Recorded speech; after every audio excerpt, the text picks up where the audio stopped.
Welcome to BCC on Valentine's Day. Happy Valentine's Day to everyone. I'm happy to see you all in the audience and online. Deputy Clerk, could we please have a roll call? Of course, Madam Chair. Commissioner Green, I'm here. Commissioner Hughes. Present. A quorum, Madam Chair. Thank you. Next, we'll go on to the Pledge of Allegiance and the State Pledge by myself, and then we will have a moment of reflection from Annie Garcia in the County Manager's Office. So please stand for the pledge to stand. One nation, indivisible, with liberty and justice for all. I salute this flag of the state of New Mexico and the Zia symbol of perfect friendship among united cultures. Let's have Annie Garcia, please come forward.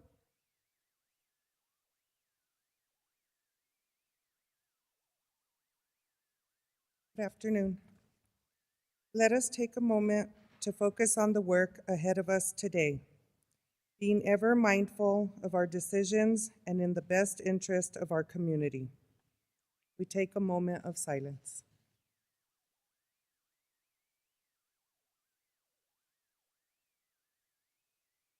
I also want to take a moment of silence for the, another shooting that took place yesterday in this country. I pray that they will come to an end. And with that also, I know that Commissioner Green would like to say a few words. Thank you, Madam Chair. Today I'd like to make a little moment of silence for Ceda Riley. Many of you knew Ceda Riley as the Executive Director of the Youth Symphony in Santa Fe. She was also key in the Courier Scholarship and created scholarships for over 400 students that had free rides to college from our community. This was an amazingly valuable public service that Ceda's family, or Ceda, performed during her life. Sadly, her life was taken suddenly these past 2 weeks to a very sudden and shocking cancer diagnosis. It makes us all just remember Ceda, and also to remember your loved ones and try to stay healthy, everybody. But Ceda deserves a moment of our thoughts and a thank you from all of us. Thank you.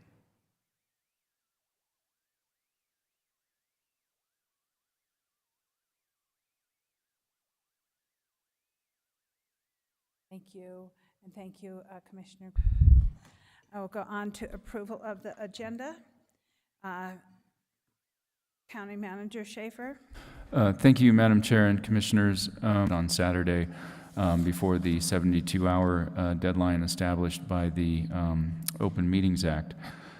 In terms of changes between the two, item 3 bid and miscellaneous action item 6E was added to the agenda, as were 2 items under matters from a county attorney and executive session. In terms of changes that we would propose for today, we would like to withdraw consent agenda item 4E and bring that back to the board at its next meeting on February 28th. There's Public Works is doing some final due diligence on that item.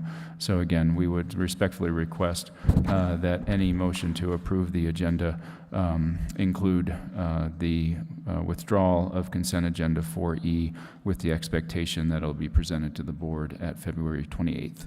Thank you. Thank you, Mr. Schaefer. Is there any other changes from the agenda? I am going to allow matters of public concern a couple times during our meeting, and I will move one up to after the consent agenda. So, and I have a motion to approve the minutes. Madam Chair, I'd go ahead. I'll move to approve the minutes. And I'll second as well. So thank you. Okay, and so the request approval of the January 10th, 2023 Board of County Commissioner meeting minutes by motion made by Commissioner Hamilton, seconded by Commissioner Green. All those in favor? Aye. Aye. Next is request approval of the January 13th, 2023 Board of County Commissioners special meeting minutes. Madam Chair, so moved. To pass the special meeting minutes? Second. Madam I ha- Chair, I'm also going to abstain from this as I was not in attendance on the 13th. Thank you. So I have a motion by Commissioner Bustamante, a second by Commissioner Hughes, and all those in favor? Aye. Opposed?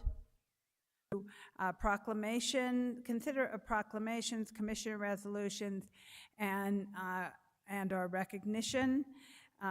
So I believe the first one that we have is a resolution supporting the study achieving global sustainability. Commissioner Green and Commissioner Hughes.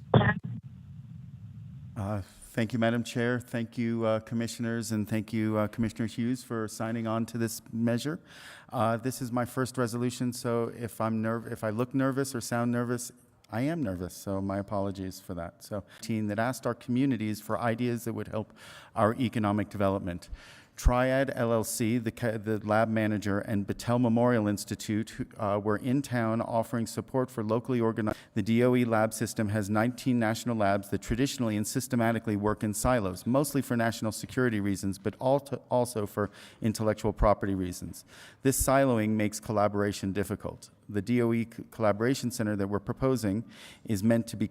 The DOE Collaboration Center is envisioned to be a research park for postdocs and professional fellows to work together on energy transition solutions for communities around the world. Cities like Utica, New York, states like Utah, or countries like Uganda. These communities would send delegations to the Collaboration Center to find solutions for their community's transformation. It would be packaged to be turnkey projects for these communities. While there are not any hard numbers and everything is in a proposal, sort of sketched out conceptual idea, and there's no scale or location for this, it is estimated the center would be for other opportunities around the Santa Fe area. The goal of this resolution is to get the ball rolling on this project. This is an incubator for social and environmental justice projects. And all of the players that we've talked to as stakeholders are all in Santa Fe County pick up on this. We've secured $100,000 of junior money from the legislature, although that hasn't been finally signed off, but we do have it in the paperwork. I met with the governor yesterday regarding this. I respectfully ask my fellow commissioners to approve this resolution so we can make this vision a reality and make Santa Fe a home for global sustainability solutions. Madam Chair, the Coalition of Sustainable Communities to actually do the work. Thank you.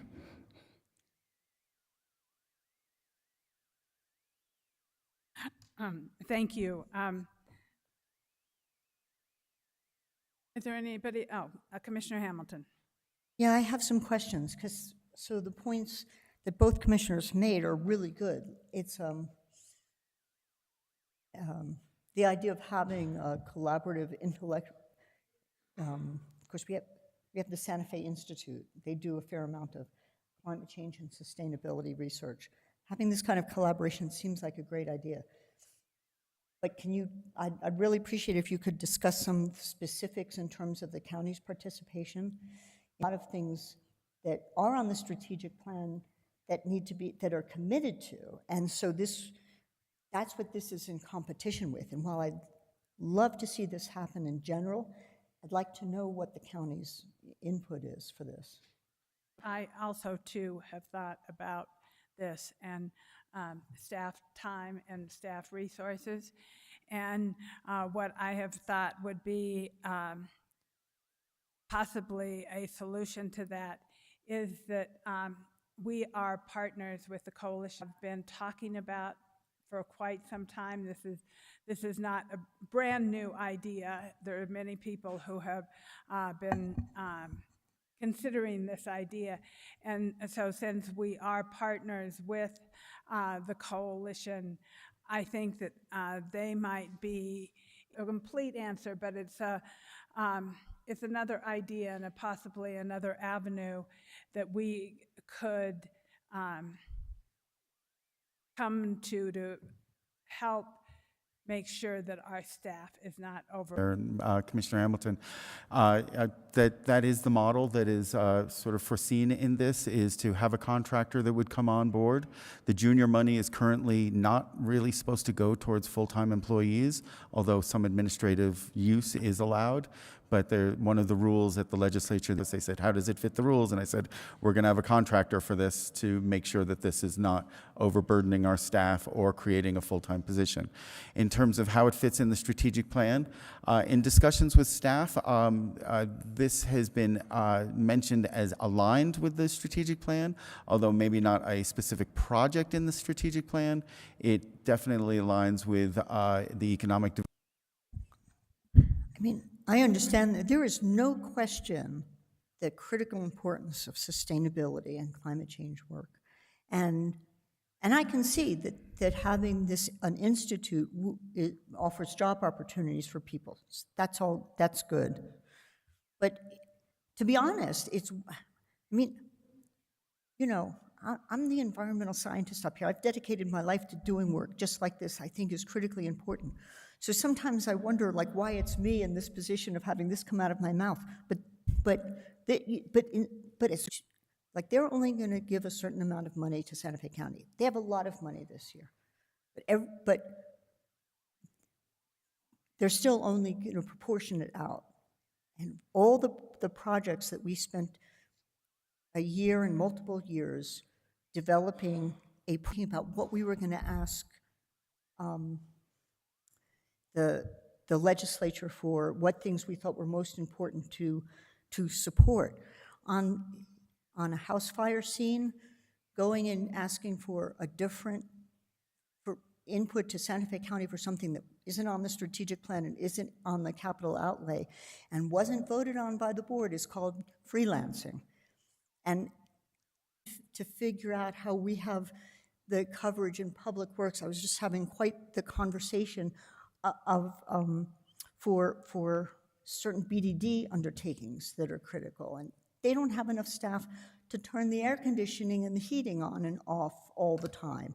So we have this whole staffing thing we're trying to do, and I have some real concerns that there are a lot of fabulous ideas, but why would we implement this? So I'm just concerned about the timing of this, and this is, you don't start something like this and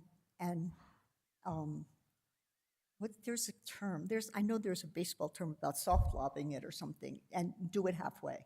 That would be a mistake. No. This is something that is a big commitment, and maybe it's timely, it is definitely timely content-wise, maybe it's timely from the point of view of the legislature, but I think it's a problem from my perspective in competition for the county level of commitment. What we're committed to doing is our core responsibilities. Madam Chair, when you have an opportunity. I'm finished. Thank you, and I appreciate the endeavor. I too have held the title environmental years, from a people's ecology, the definition of sustainability, healthy environment, healthy people, healthy culture, healthy people. And the one thing I'm going to do to start this conversation is to say we can't solve our problems with the same, and I'm paraphrasing Einstein, we can't solve our problems with the same level of thinking we used that created them. When I looked at this, and the one thing that just really concerns me immediately is the weight and the value that we're putting on national laboratories. We're lucky we're between two national laboratories, but we also have consequences of being between two national laboratories. As well, when we talk about Bechtel being, is it Bechtel or Battelle at this point, there are 19 national laboratories, 8 run by the same contractor. Ironically and interestingly, we have 19 tribes and we have 8 northern pueblos, so the same amount. And the one thing that I'll say that is a quote from Greg Cajete is, there's no such thing for what the sciences are that the national labs have brought, but that is the same problem if we're not working with community when we get to, the one thing for this to actually fly would be that we would all have to agree on what sustainability is. And when I look at applied science, question, and we really do need to think differently about those processes, and none of this is brand new because I was frankly in 2003 working for Beverly Asmus Ramsey, who was the head of environmental programs at Los Alamos National Lab. And she was a Cherokee member, but also the head of environmental programs at Los Alamos. And this idea was one where this really should, because of the values we have in Santa Fe, this should be a location for an environmentally based national lab that solves problems of this nature. And Dr. Ramsey was very clear, and I get it, and I hope that more of us will, but global solutions are affected at local levels. We won't have planes, trains, and automobiles coming to Santa Fe in the interest of global sustainability. Those issues of water, air quality, agriculture have to be solved at the local community level where they reside. When we look to the national labs to help us solve some of those problems, we have collaborations, we have partnerships, we have amazing programs. We do have the School for Advanced Research. We do have the Santa Fe Institute. This talks about our only Tier 1 institution, the University of New Mexico, but I'm going to say none of this document touches on the other stakeholders, and those are the people eating the food that comes from this ground, breathing the air that is here that we breathe, and the water that is available where we are. In Northern New Mexico College, Santa Fe Community College, no, they are not Tier 1 institutions. University of New Mexico Los Alamos, University of New Mexico Taos, Luna Community College, and Highlands, all in this particular region that have very local and desperate issues that this basically supplants. As much as this basically supplants process in what this county would need to do to actually address sustainability, this county is tasked to address those issues by which we've been elected to represent and serve for those individuals who are living here. That being said, with 19 tribes, pueblos, 8 of them in our going to address sustainability issues at the applied science level and negating, oh, and by the way, it's a great move to have right now are the same thinking of this mastermind science, collective thinking that has nothing to do with the values of people who live on the land. That being said, I'm going to give a few really awesome examples of amazing collaboration that are at the Santa Fe Incubator, first time. And it was about economic development, and it was about how can the laboratory do things to help us do tech transfer from Los Alamos. Santa Fe Incubator was birthed.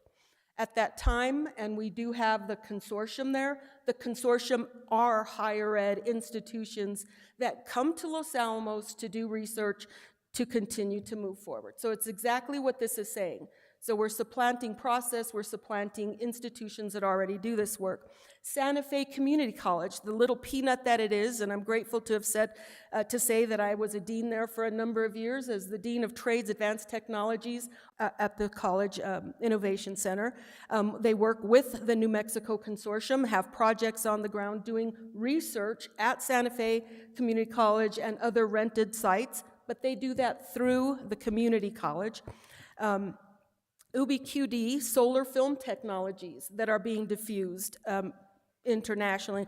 The aquaponics AI, which is smart centers for plant health, things that where we are, how do you know how and what can you do to have a plant that's healthy, but it's a technical capability, and Ubiquity is how you say their name. They're doing this here so that they can transfer that technology elsewhere. We have Grovera, water sensors for plant and advanced water energy reduction so that we can actually grow plants under stressed resources. New Mexico Integrate, solar manufacturing. Star Sailor Energy for wind energy. ATEC, the campus here off of Richards, and up in Los Alamos.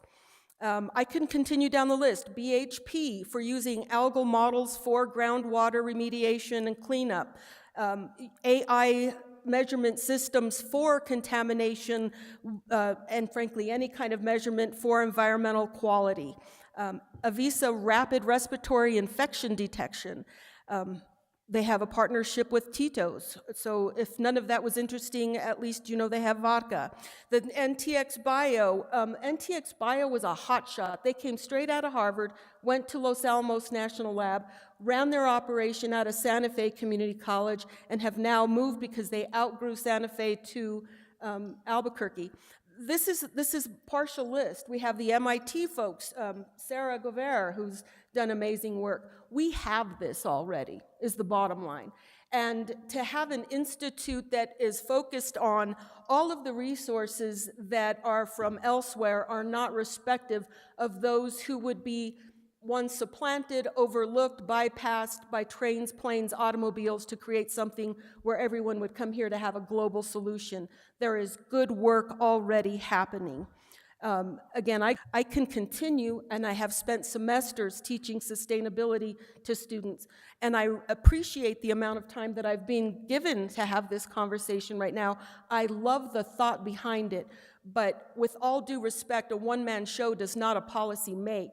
This really, the advancement of the sciences that come from our national laboratories without the respect that comes for those who have been living on this land, with this land at the local level, would be a bad move on the part of Santa Fe County. More of those stakeholders and more of those who have demonstrated community resilience and sustainability now for centuries, as we are all newcomers to this land.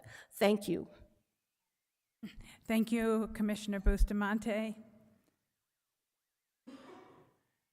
Commissioner Hughes. My understanding of this resolution is not that it supplants anything. It really calls on us to stand. I think that it also clearly says that if we don't have funding to hire a consultant, we're not going to do anything.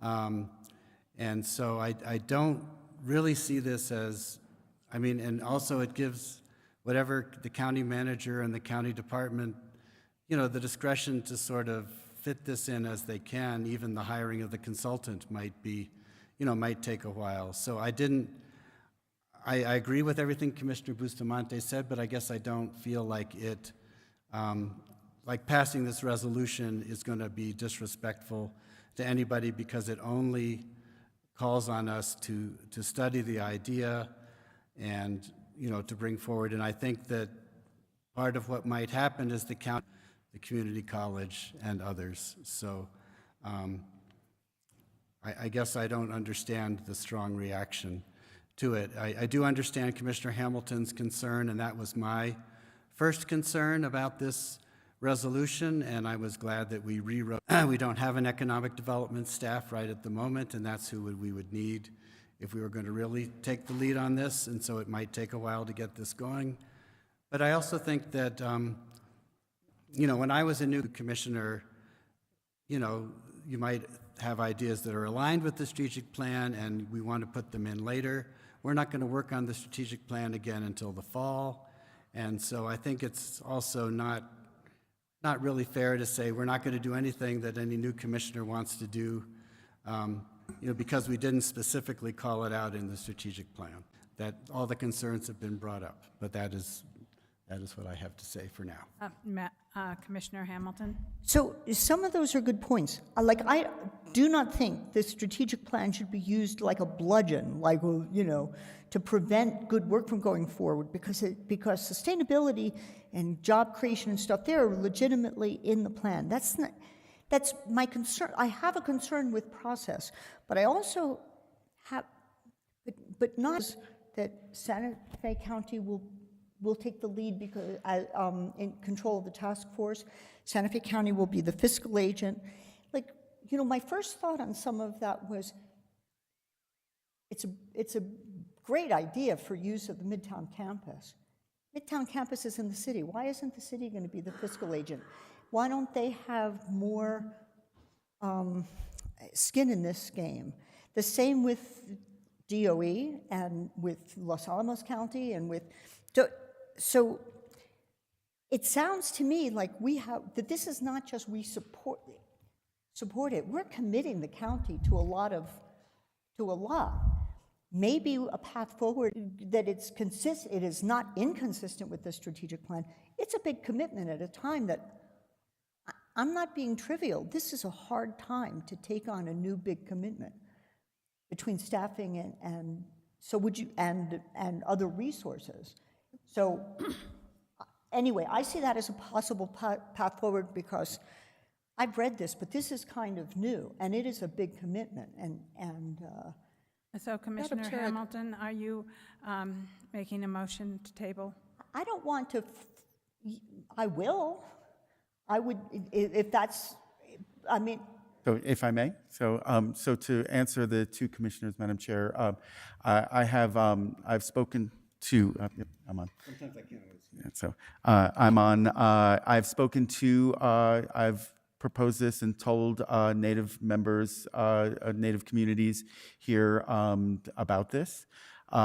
They were very, very supportive of the concept, and including one of the tribal members that I used to work for that taught me a whole new definition of sustainability that we do not practice as our version of sustainability. It's not about less energy and less plastic and less things like that. It's about revising our economic model to make sure that the economic cycles don't leave our least privileged behind. And so I appreciate that and understand that that is part of this, but in solution. And that's what this is, right? We can't say the Stone Age is our solution, although I've had people lobby me for that, I mean, as bizarre as that may sound. But it is, that is sometimes pointed out as the most sustainable solution. But given that the world is growing at fantastic pace, and that we have the technology and potentially the location that can lead this as a destination that is both for sabbatical and postdocs, that is desirable destination, and say, I'm going to come here for 6 days, 6 weeks, or 6 months to study my problems and try to get a turnkey solution that allows me to grow into a first world country without such such an impact on the environment at a global level. And it's still a resource. it's without a doubt. And part of the reason that I'm standing this up at Santa Fe County is one, this is a conversation that I was part of 4 years ago at Lanel this conversation, 30 minutes of the conversation with Battelle and their 8 national labs came to this solution that seemed unique and something that they appreciated, that wasn't just a run-of-the-mill, hey, let's just do some K-12 STEM education, which is perfectly good as well. But this was something that we all keyed in here on the dais of Santa Fe County. I do not have the power to push this forward at the city, but this would be a logical place for the city. The city also has its own planning issues with the Midtown campus, so I don't think I would bet all of my eggs on the Midtown campus. And I've already identified a few other potential locations within Santa Fe, maybe in the city, maybe in the county, that could work for this as well. And so it's meant to be that we take on the leadership position to get this thing started, but at a certain point, initiative to get this thing started. Madam Chair, if I may, please. I appreciate the opportunity to address Commissioner Hughes's statement, the strong reaction, and it's very important. I'm hearing back to the Department of Energy. Again, this is not a conversation that has started. This isn't a new idea. And the earliest that I heard of it, as I had sort of retracted when I said the early 2000s with Dr. Beverly Ramsey, but in the early 90s when this conversation was had, we have these resources. We do not need another. And I say this because as someone who has recently left to do with $250,000 in the interest of, yes, we bring in, and I say we as a community, because today we will hear about the relationship that we have with Santa Fe Community College along a lot of other lines. We bring in people who are postdocs who do this research. The consortium, the building at Airport Road, has people who are here doing exactly what you're talking about. $250,000 is something that those who are doing the work where we are could absolutely benefit from. That's where I see it as something that circumvents those entities that could really use that support in the interest of doing exactly what you're talking about, because it's already being done in Santa Fe and Santa Fe County. It only illustrates our lack of tie-in to the community and understanding what is already being done when we ask for money to look into how we could do more of. So let's get $250,000 so that we can find someone to tell us, by the way, did you know that they're doing this down the road from where you are? So respectfully, that's the strong reaction is, I've been on the other side of the budget requests, and I'd like to see this kind of support. Quite honestly, and when I read it, we could use this type of support, would be the ideal, because we don't necessarily, and yes, I hear what could happen at the Midtown. I agreed when I heard this the first time as the proposal for Midtown, but clearly right now, for the details of what's being proposed, I think there is better opportunity to work with those who are already doing similar work, because they really could use $250K.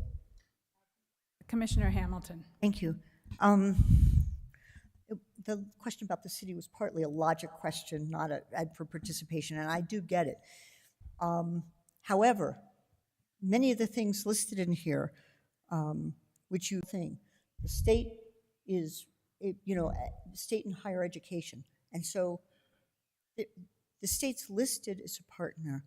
It's just, it seems totally, and Battelle is the other group. Like, they have the biggest dog in this fight and are sitting back to let us sort of make a place for them to come and play. And so at the very least, I would like county's role compared to these other roles, which I think are a little skewed. Okay, Commissioner Hamilton, is that a motion? Yes, that's a motion. Do I have a second? Second. I have a motion and a second. All those in favor? Aye. Aye. Opposed? Aye. Me. Abstain. Okay, so this item is tabled. Thank you for the extremely interesting discussion. I think that this is a topic that, thank you, Commissioner Bustamante and Hamilton, for the added and dynamic conversation that we are able to have here among ourselves. I'm going to go on. Madam Chair, when we table it, does that mean I think it might be important given. I'm open to any recommendation. I recognize that that's an issue, but to be honest, the county, I'm concerned about the county provides the kind of information I'm looking for to discuss this in the next 2 weeks. I guess I'm open to that. Otherwise, I would suggest a month is probably necessary for staff to give us all And I think there might feedback. be some rewriting of this resolution that would make it have the ability to pass. And Madam, Till the end of, No, the Madam first Chair, meeting in March. Madam Chair, I'm sorry. okay, I want to move on. I do, and I'm not going to continue with the list of those entities, but I'd like to, if we can, if there is support from the entities that I've named, I think we'd like to hear it. If those people who are already doing this work within our community are willing to step forward and say, this is a great opportunity for all of us, that is something that would make this more palatable. And So, I think by that all now that means. we've tabled this and had this discussion here, Thank you. we're all aware of that, and we can bring that forward. Okay, next, I'm going to go on to Resolution 3B. This is a resolution establishing a task force to analyze and make recommendations concerning the structure, staffing, and responsibility of the Santa Fe County Office of Emergency Management to best position it to meet sustainability, increasing emergency management's demand. Commissioner Hamilton. Thank you very much, Madam Chair. Getting right to the heart of this idea, I worked on developing this resolution and then collaborated with Commissioner Hansen, starting from the recognition that emergency management, for many, many reasons, is becoming a critical obligation of the county to protect and serve its constituents. There are any number of reasons that are outlined in the resolution with climate change, increased frequency of conditions that create flooding and fires and pandemics and things that we have been addressing with largely due to the efforts of our Assistant Chief in charge of emergency management, who over the years has brought incredible expertise to the development of our emergency management capabilities, but which has not really been given further consideration in terms of what our needs are planning into the future for not just adequate materiel, but also adequate staffing. So it is legitimately a really big concern for the county. Doing anything beyond what we have, which I think is desperately needed, is a big commitment. And so the approach with, and I worked, fairly extensively with our emergency management assistant chief and his staff, but then, very gratefully with the county manager and our county attorney on a reasonable approach to determining what kinds of actions should be taken and planned, and how they can be sequenced, and what the recommendations are, what standards are around the country. So you can see for yourselves what the recommendations are to develop a task force, which would be staffed by our emergency management assistant chief, by our fire chief, by our sheriff, and by several other people, including our county strategic and operations planning director, who has substantial emergency management experience, but from the user side as opposed to the operations, the fire department side, and then some expert outsiders, from including Eric Lichtenberg, who is our past fire chief and works at a national level, and 2 neighboring municipalities. And then also getting contract help for consultation on what national standards are and different approaches. I think the other key piece of this is that the operation of this task force is intended to take place between now and the spring, so that its recommendations are within this budget year. And I think that's critical. And I want to add that I don't think that would even be possible if if Assistant Chief Martin Vigil hadn't developed the level of information that he has, that is extant in our existing emergency management plans and whatnot, because those all form the basis for the discussions that the task force will presumably have to determine what kinds of things are necessary and best paths forward for implementation, what's critical and not critical, primary and secondary needs and whatnot.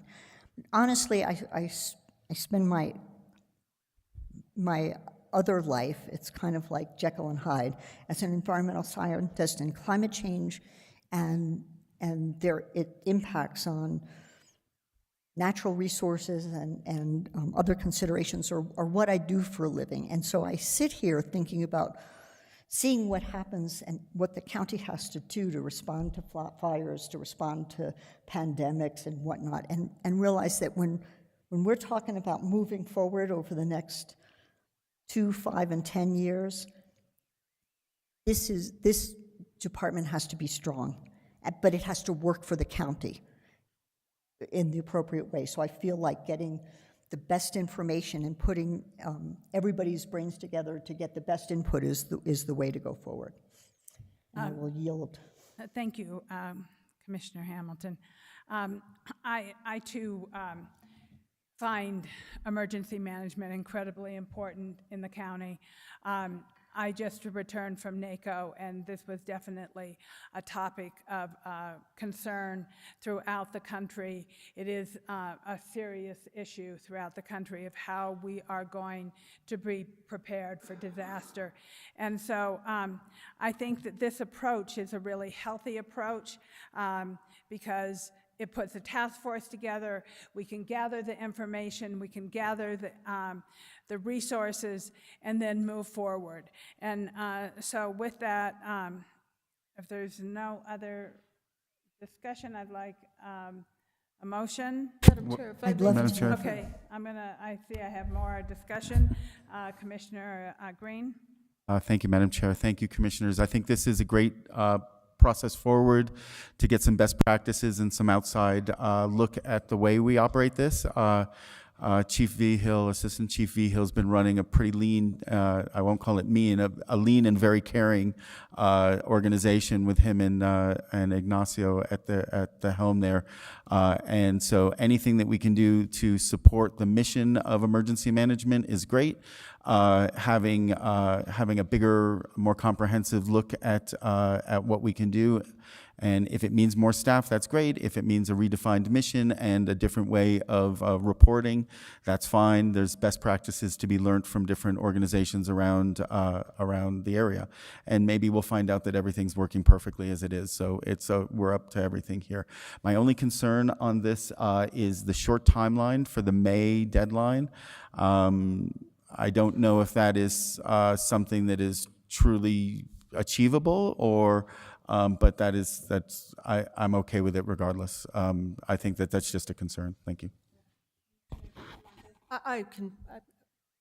It was stated, just in similar words, excuse me.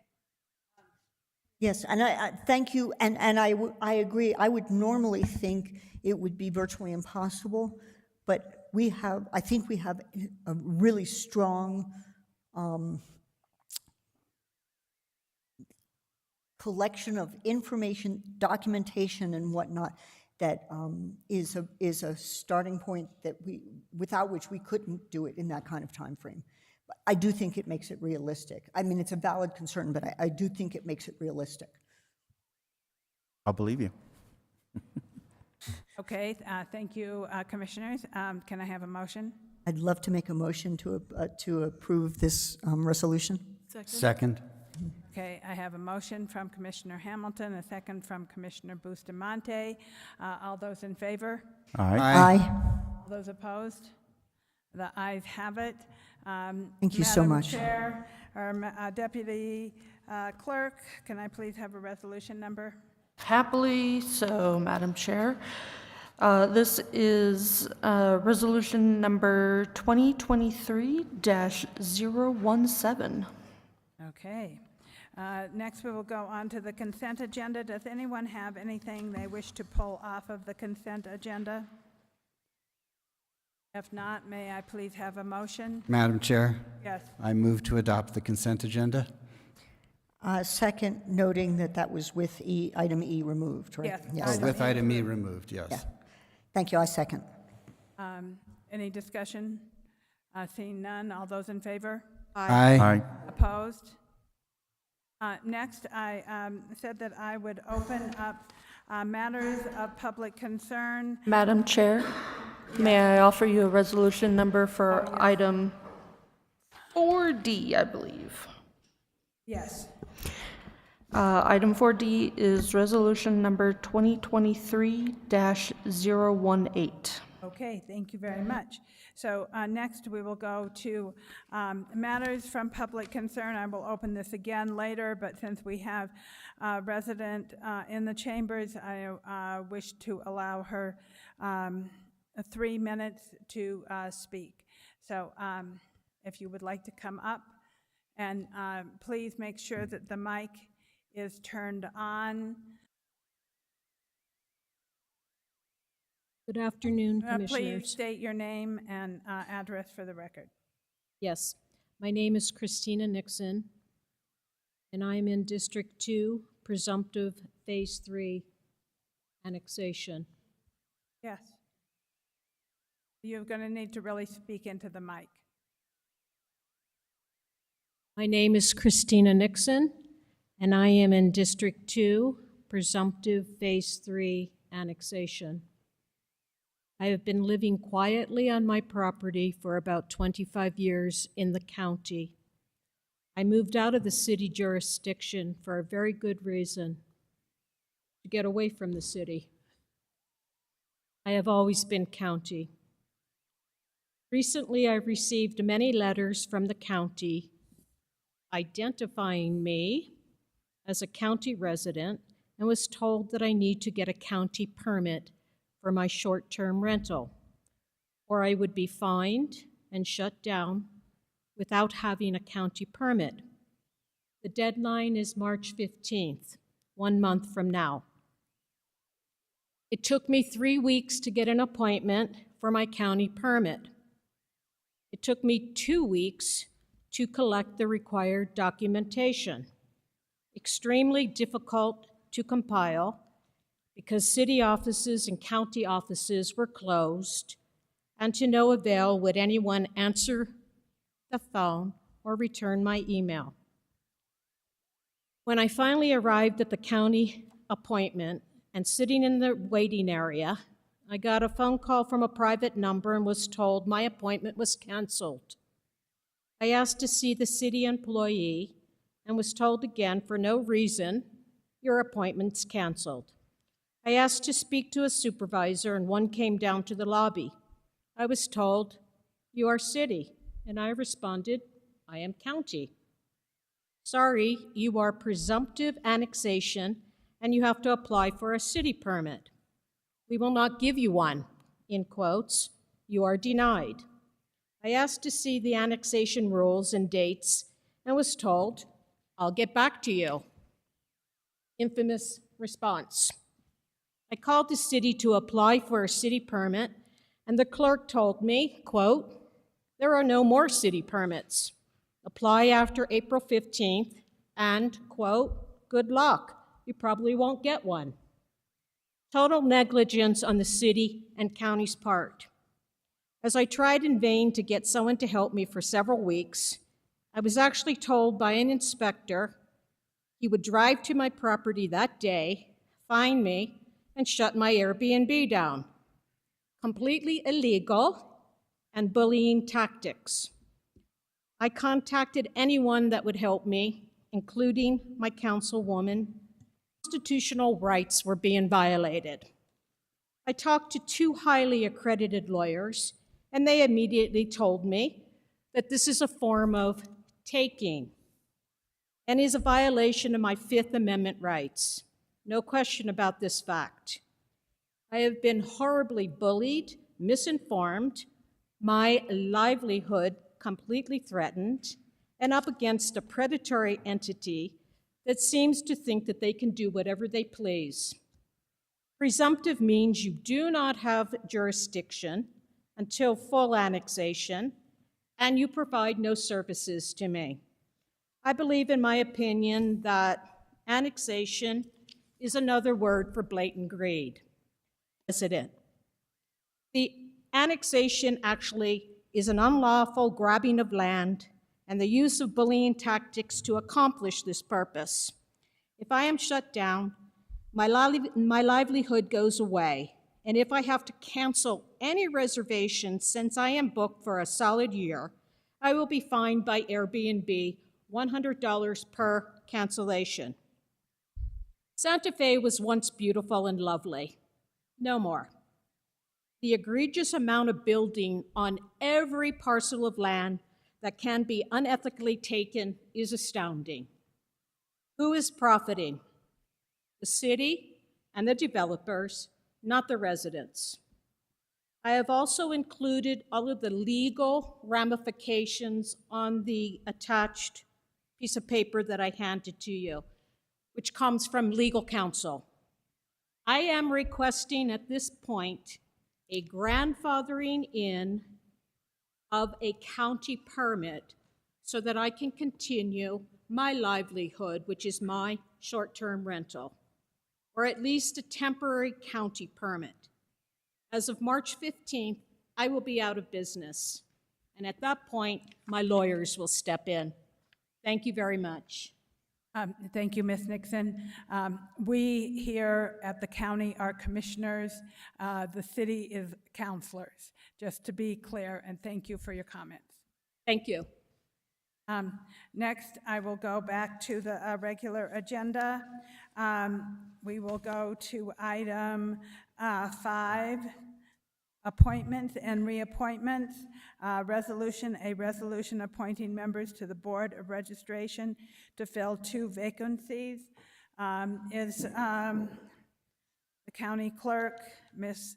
Catherine Clark, on WebEx, or are you presenting this issue? Madam Chair, the clerk was going to try to get on the WebEx. I'm not sure if she was able to do so.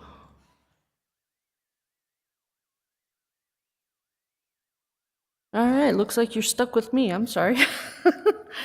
So the Board of Registration reviews every 2 years, I believe, the voter lists within each county.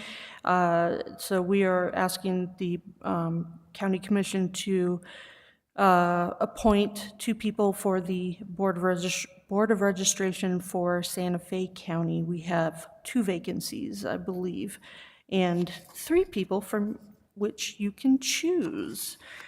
And the point of the Board of Registration is to review the voter list and make sure that it's up to date. We make sure that the list goes through any deaths that have occurred among the voters, any updates that we have from the Postal Service, and that sort of. The 3 candidates are from the Republican Party, Zella Cox and Gary Donato, and independent or declined to state is Karen Schaefer. We do have to have a mix of party members on the Board of Registration. We already have several Democrats, so we are needing to fill 2 slots with either Republican or independent or declined to state.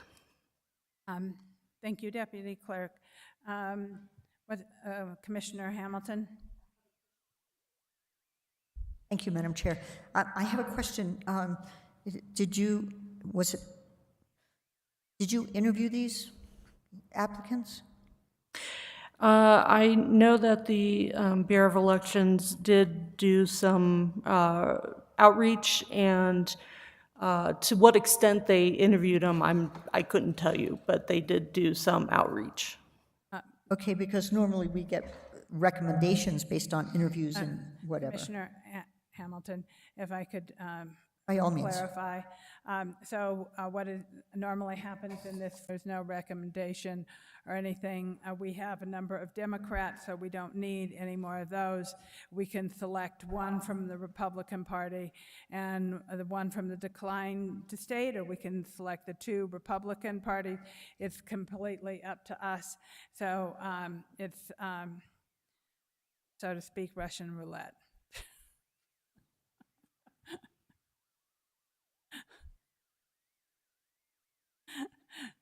So do I have any nominations? If it does help, Madam Chair and Commissioner Hamilton, these folks have worked with us as election workers for at least a few elections, so they are very aware of how voting works and all the processes behind it.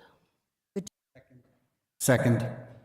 Okay, I have a motion by Commissioner Hamilton, a second by Commissioner Hughes. Any other discussion? All those in favor? Aye. Opposed? The ayes have it. The Republican Party, Zelda Cox, and declined to state Karen Sheffer are the appointments to the Board of Registration. And would you like to give me a registration number? Thank you, Madam Chair. This will be resolution number 2023-019. We did vote, didn't we? I'm just making sure. Okay, thank you. Next, we will go on to miscellaneous items.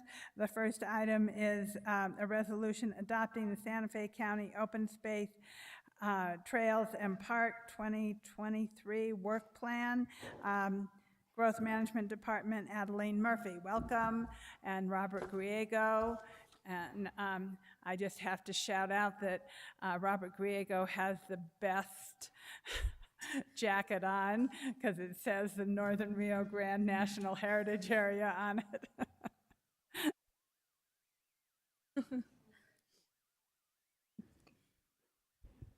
Wait a minute, are we allowed to do endorsements?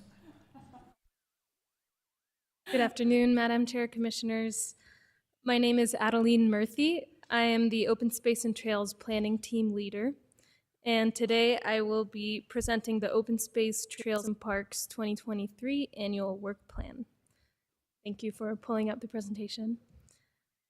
The Annual Work Plan is an outcome of the 2019 Open Space Trails and Parks Strategic Management Plan, adopted through Resolution 2019-4, which directs staff to annually update the short-range work plan, which was originally presented in Chapter 3 of that 2019 Strategic Management Plan and was considered a living document to be updated every year.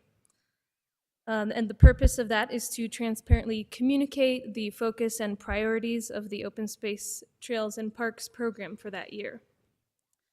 Before I dive into the annual work plan, however, I'd like to share a brief update with you all on the program accomplishments in 2022 and the progress that has been made on some of the program's previously identified projects and goals. Several major milestones were achieved in 2022, particularly setting the policy foundation to permanently protect open space properties from development through the board's approval of the Open Space Conservation and Transfer of Development Rights program. Additionally, staff trained another cohort of Master Naturalists through the Northern New Mexico Master Naturalist Training and organized volunteer workdays to enhance natural resource management with those volunteers on open space properties. Staff continued working on numerous projects and initiatives, including implementing species and property-specific management plans, conducting baseline environmental surveys on open space properties, implementing a wildlife-friendly forest thinning experiment in the Ortiz Mountains open space, and promoting beaver coexistence at Los Potreros open space. In addition, the Open Space Trails and Parks program received over $6 million in grant and bond funding in 2022. And these achievements are documented in the 2022 annual report, which is included in the packet material and also available on the county's website. The document before you here proposes the work plan for 2023. Many important projects and initiatives are planned for this year, including building new trails, removing development rights from open space properties through the Transfer of Development Rights program, conducting natural resource management and restoration work across numerous open space properties, training another new cohort of Master Naturalists, and exploring educational programming opportunities at open space properties to enhance public access and engagement with the county's open space properties. The work plan is organized in 4 sections consistent with the strategic management plan. Those sections are resource management, educational programming and stewardship, project development and implementation, and planning and program development. The half-filled circles indicate projects that have been initiated, while the empty circles indicate a project that has yet to be initiated this year. And highlighted projects are of particular priority for 2023 within each section. And I'll quickly go through those projects, and I'm happy to answer any questions you may have about any individual projects. So under the resource management section, two of the priorities are to finalize and adopt the Little Tesuque Creek and Talaya Hill open space management plans, as well as update management plans for Los Potreros and Arroyo Hondo open space. Management plans are updated every few years to reflect the most up-to-date science and also the current vision for those open space properties. Staff will also draft management plans for several properties that do not have them yet, including Rio en Medio, Los Caminitos, and Arroyo de la Piedra open spaces. Staff will implement species-related management plans, including the pinyon jay, pollinator, and beaver management plans, and continue beaver management at several open space properties, including Los Potreros and La Cieneguilla. Staff will complete rare plant surveys on open space properties, continue invasive species management at Los Potreros and additional open space properties as needed, conduct pollinator habitat enhancement work at Los Potreros, implement and monitor the Santa Cruz River Restoration Project at Los Potreros, which is a project funded by the New Mexico Environment Department, install boundary and wildlife-friendly fencing at Los Potreros and additional open space properties as needed. Complete the first phase of the forest enhancement project at the Ortiz Mountains open space. That's a project in partnership with the Rocky Mountain Youth Corps and Defenders of Wildlife to reduce wildfire fuels while improving wildlife habitat in the Ponderosa pine forest in the Ortiz. Staff will continue erosion control projects at Thornton Ranch open space and conduct floodplain restoration work at Rio en Medio open space to mitigate several severe post-fire flooding events that occurred in 2022. Continue the collaborative Pinyon Jay conservation project with partner agencies. Review and formalize the maintenance schedule for open space and trail properties, and facilitate staff training in sustainable trail design, construction, and maintenance. In this next section, educational programming and stewardship, a priority is to facilitate the 2023 Northern New Mexico Master Naturalist Training course, and that's done in partnership with the Audubon Center and the Santa Fe Botanical Garden. Staff will also continue scheduling resource management workdays and restoration projects with those trained Master Naturalist volunteers, as well as enhance the volunteer trail maintenance program and explore educational programming opportunities at open space properties, including the Ortiz Mountains, Los Potreros, and La Cieneguilla. Staff will work on installing signage at open space and trails properties as needed, including educational, wayfinding, safety, regulatory, and interpretive signage, as well as increased communication about the program to the public by improving the website, launching a newsletter, and developing communication materials such as paper trail maps and brochures. The next section is project development and implementation. A priority for 2023 is to continue coordinating with the Bureau of Land Management to complete the federally required environmental assessment at Thornton Ranch Open Space, which is required before opening up the open space to the public. These next projects are a series of capital projects, which include property acquisition and trail design for Segment 2 of the Santa Fe River Trail, which stretches from Siler to San Isidro Crossing, the construction of Phase 2 of Romero Park, the design of Arroyo Hondo Trail Segment 1, the design and construction of Arroyo Hondo Trail Segments 2 and 3, the design of and construction of Segment 6 of the rail trail, which is from Spur Ranch Road to Highway 285, the design of segment 7 of the rail trail, which will go from US 285 to Lamy, the design and construction of shade structures at Galisteo Park, the construction of Carlson Park, the design and construction of the 9 Mile and Avenida El Dorado trailheads,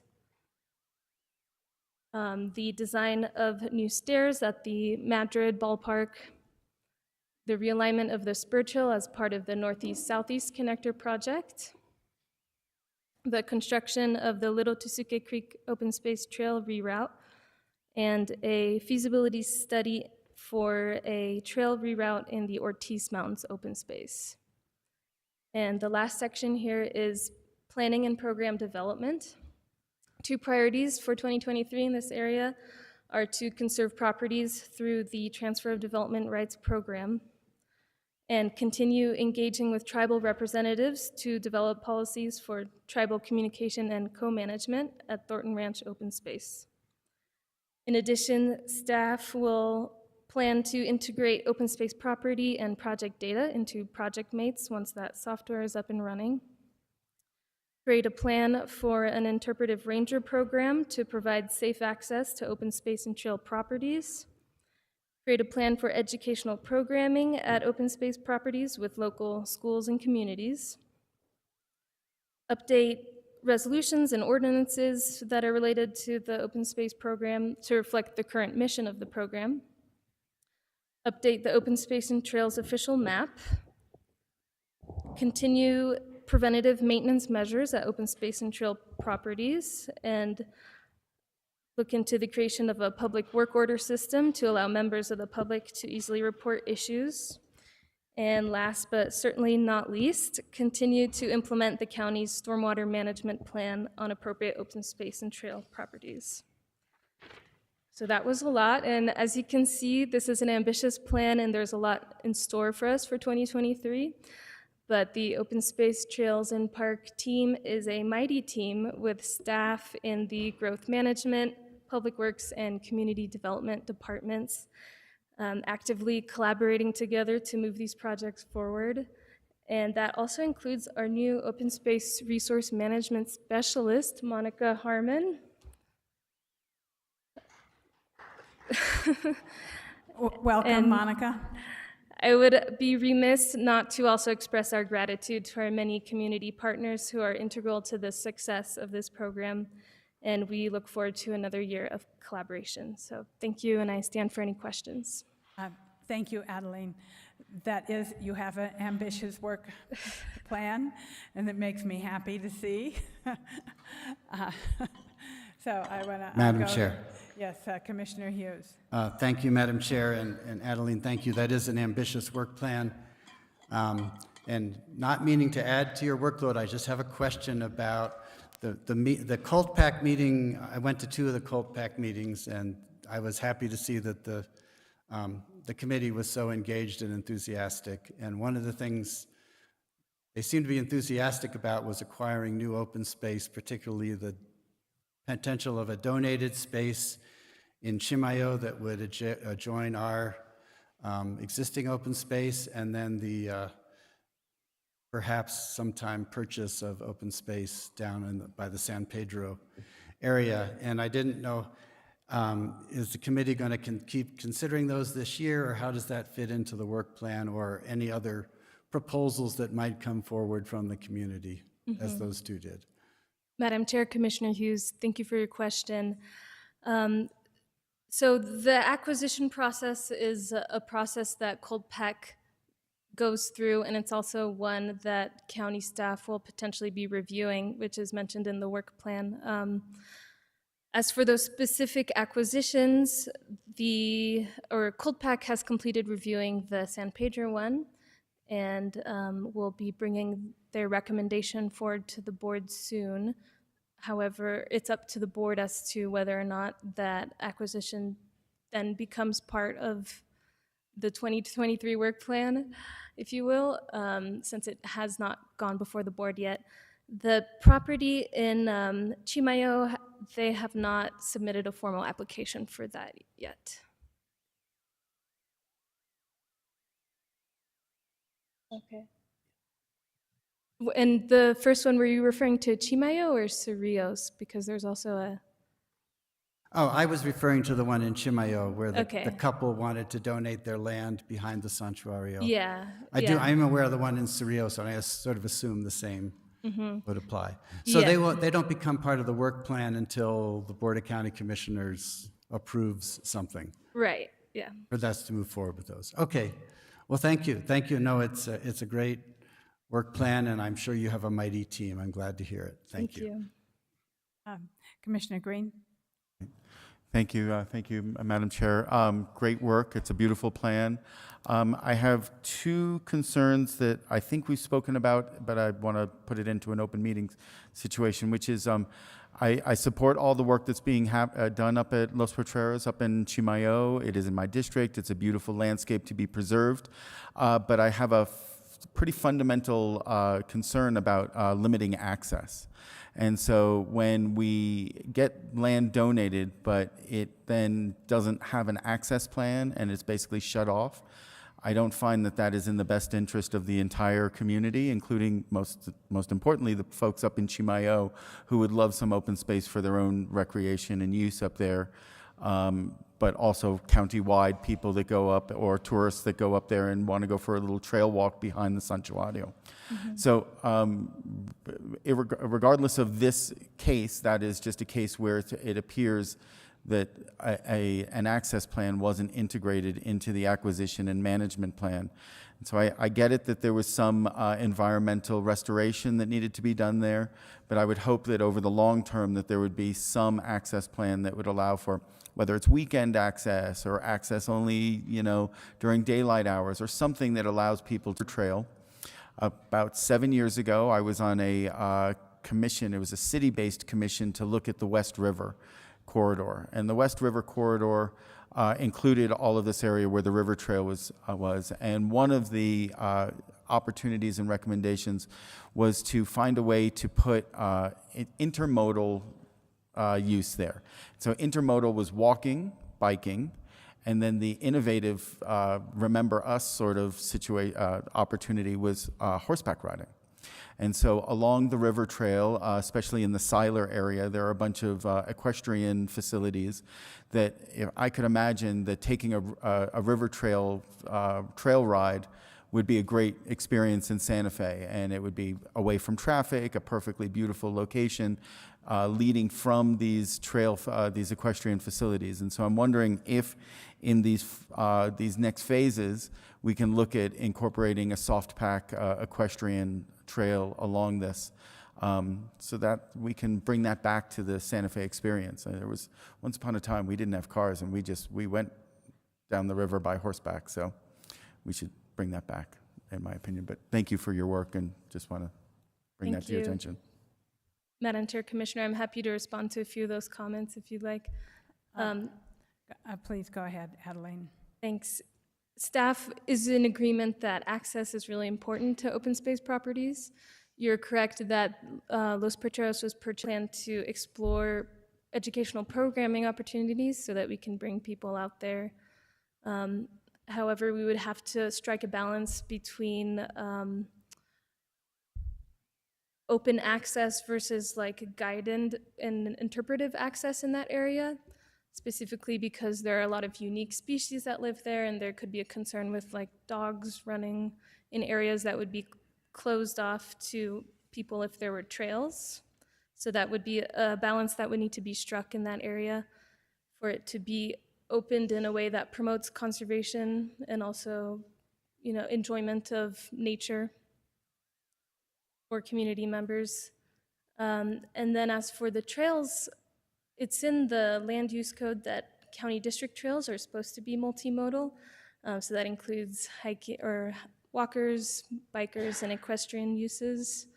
I could speak, the trails that we're constructing right now are meet those purposes, and I'll make sure that the project managers are planning for that with the river trail.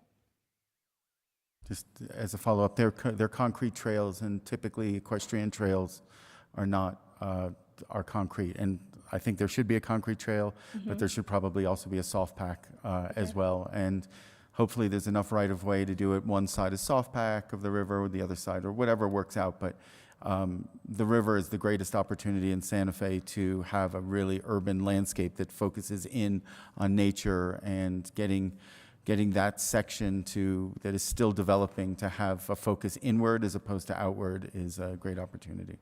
So thanks. Thank you. Any other comments from the board? I have one comment. On your list, it says continued first phase of forest enhancement project at Ortiz Mountain Open Space in partnership with County Wildland Fire Crew, Rocky Mountain Youth Corps, and Defenders of Wildlife to reduce wildfire fuels and improve wildlife habitat in the Ponderosa Pine. I'd like to know what you're doing. Definitely. Madam Chair, so it sounds like you are referring to the 2022 annual report, the text that's in there? Yes, the accomplishments. Okay, great. So in that same annual report, there's a project highlight all about this project here.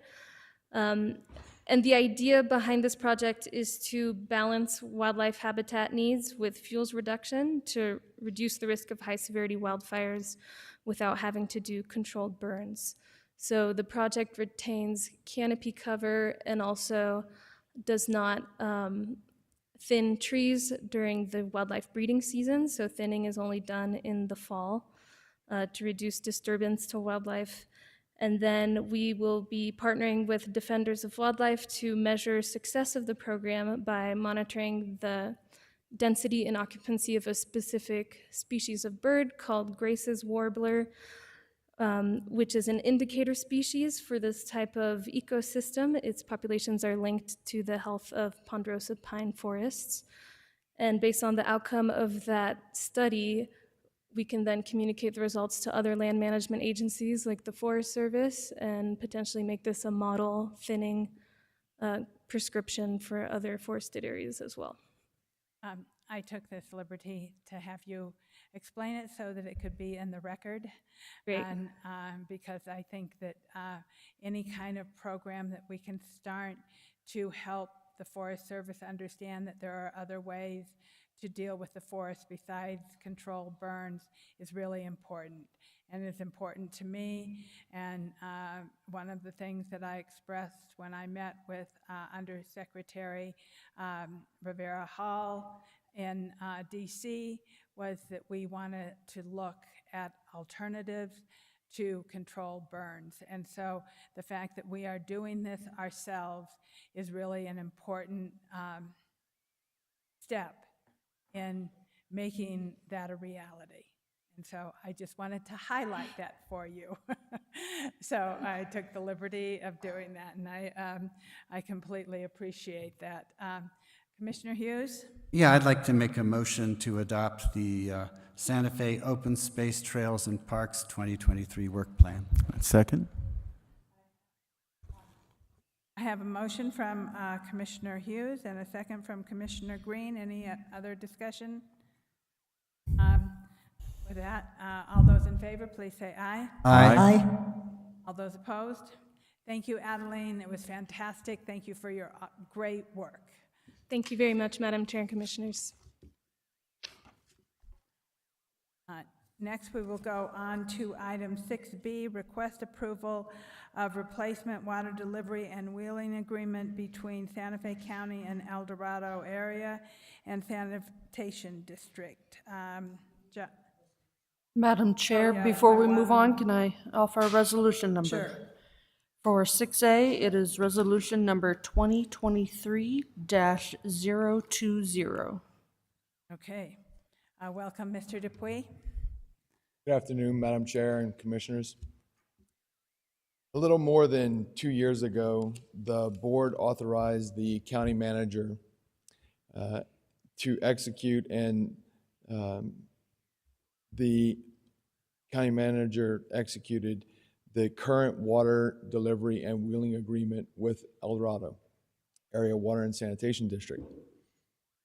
The agreement enabled the county to serve Canyoncito in a more cost-effective way than bypassing EAWSD.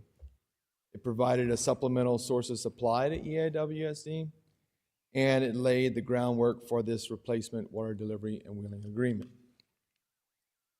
A summary of the current and replacement water delivery and wheeling agreement is provided in the memo for this agenda item for your reference, and I will highlight the general terms of the replacement water delivery and wheeling agreement. First, the EAWSD continues to wheel up to 25 acre-feet per year for Canyoncito, and the county pays EAWSD based on the incremental cost to do so.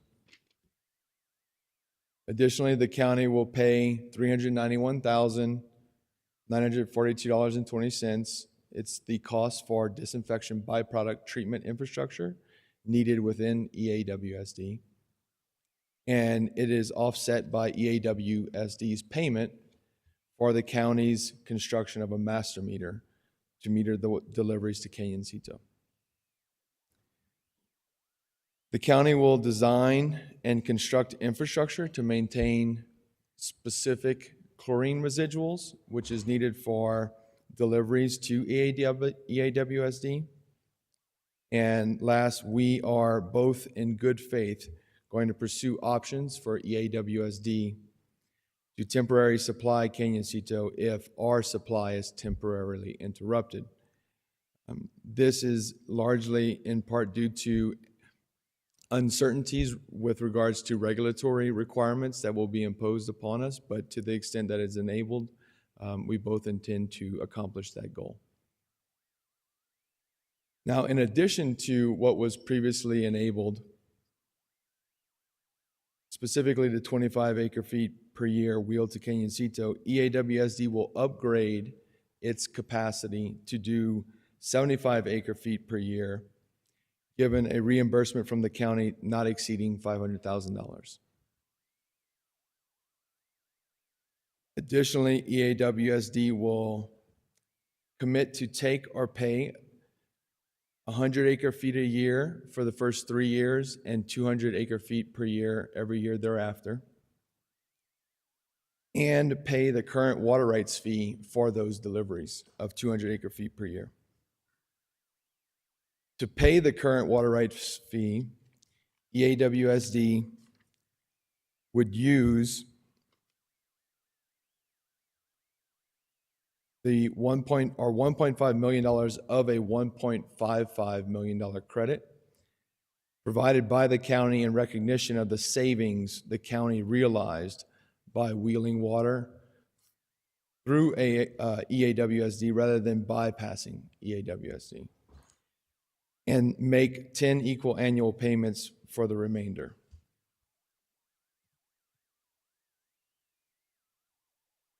Additionally, EAWSD will retain its water rights and maintain the production capacity of its existing groundwater infrastructure to the extent possible and maintain adequate water supply to its customers in the event the county is unable to meet the minimum water deliveries. The goal is to ensure long-term sustainable water supply and infrastructure as required to meet future needs of all EAWSD and all county customers. Both parties commit to assuring EAWSD's full participation in Santa Fe Water 2100 and similar future long-range regional water resources planning effort. In consideration of the passive recharge to the aquifer that will accrue once the county begins deliveries, EAWSD will serve as a backup groundwater source supply to Canyoncito. And this is, again, given that it has to be within the OSC accounting period and on equitable terms. Ultimately, the replacement water delivery and wheeling agreement has the potential to allow EAWSD to rest its wells, which has the potential to recharge the aquifer beneath EAWSD and surrounding aquifers. This includes the aquifer beneath La Cienega, and this is accomplished through identified high transmissivity pathways that connect the two. It also provides a potential additional source of backup supply to EAWSD and the county. With that, I stand for any questions. Thank you, Mr. Dupuy. I think this is an incredibly important project for many, many reasons. So, is there comments, Commissioner Hughes? Thank you, Madam Chair. I don't have any questions. I was just going to say that I'm glad to see this project finally coming full circle. This connects up my district to Commissioner Hansen's district in the way that, Hamilton's district, sorry. Even I'm doing it now. In a way we have dreamed about for many years, and we promise to send you only good water. Yes. But no, I appreciate it, and just to keep things moving, I'll go ahead and make a motion that we approve this item. And I'll second it. Okay, I have a motion by Commissioner Hughes and a second by Commissioner Hamilton. I would also like, under discussion, to say that, the benefit to the Agua Fria, not only Agua Fria, but La Cienega aquifer, is, I believe, will be substantial because of this. And I think that it is really important that this wheeling agreement has been made. And Commissioner Hamilton. Yeah, I agree with that, and I know this is something you've worked on pretty intensely for quite a while, so it's a good achievement. Do you think, over time, we've talked about a lot of detail. Is in this replacement agreement, does that achieve most of what you were hoping for in terms of what we could achieve if El Dorado used some water, like they eased into it and for good reasons and whatever? Have we gotten closer to achieving what we think is like an optimization of this agreement? Madam Chair, Commissioner Hamilton, I would agree with what you just said, that this is the perfect optimization. Is it? It's a great middle ground. It's not 100% of their supply, but at the same time, we have to limit that by how much we're able to provide to them. And so this is a really good in-between. Well, that's great to hear, and that's what I thought from reading it, but I want to thank you and people at the county, and then also people at the El Dorado Water Group for working so hard on this in such good faith to do something that I really think is mutually beneficial. Thank you, Commissioner Hamilton. Madam Chairman, I Commissioner just want to Booth. thank you for your good work as a resident of La Cienega. I've seen the difference of the water table dropping, and I hope that this will actually help us recharge. So thank you so much, sincerely. Any other comments? Okay, all those in favor? Aye. Aye. All those opposed? The ayes have it. We will, this has been approved. We will move on to, and thank you, Mr. Dupuy. We'll move on to 6C, request approval of construction contract number 2022-079-GM/APS between Santa Fe County and File Construction LLC, etc. Hi, Mr. Taylor. How are you? Good afternoon, Madam Chair. Commissioners, pleasure to be here today, and I'm doing well, thank you. Good. The county received a CDBG grant for a well replacement in Greater Glorieta, and the Glorieta well replacement. And the county went out, issued 2 invitation for bids. The first one resulted in receiving bids from contractors, and the second time we went out with a modified scope that we received 1 bid from File Construction. And the amount of the contract requires board approval, and rather than getting into the weeds about the project itself, I'll stand for any questions from the board. And we have Max Hedrum here from Growth Management, that is the project manager for the project.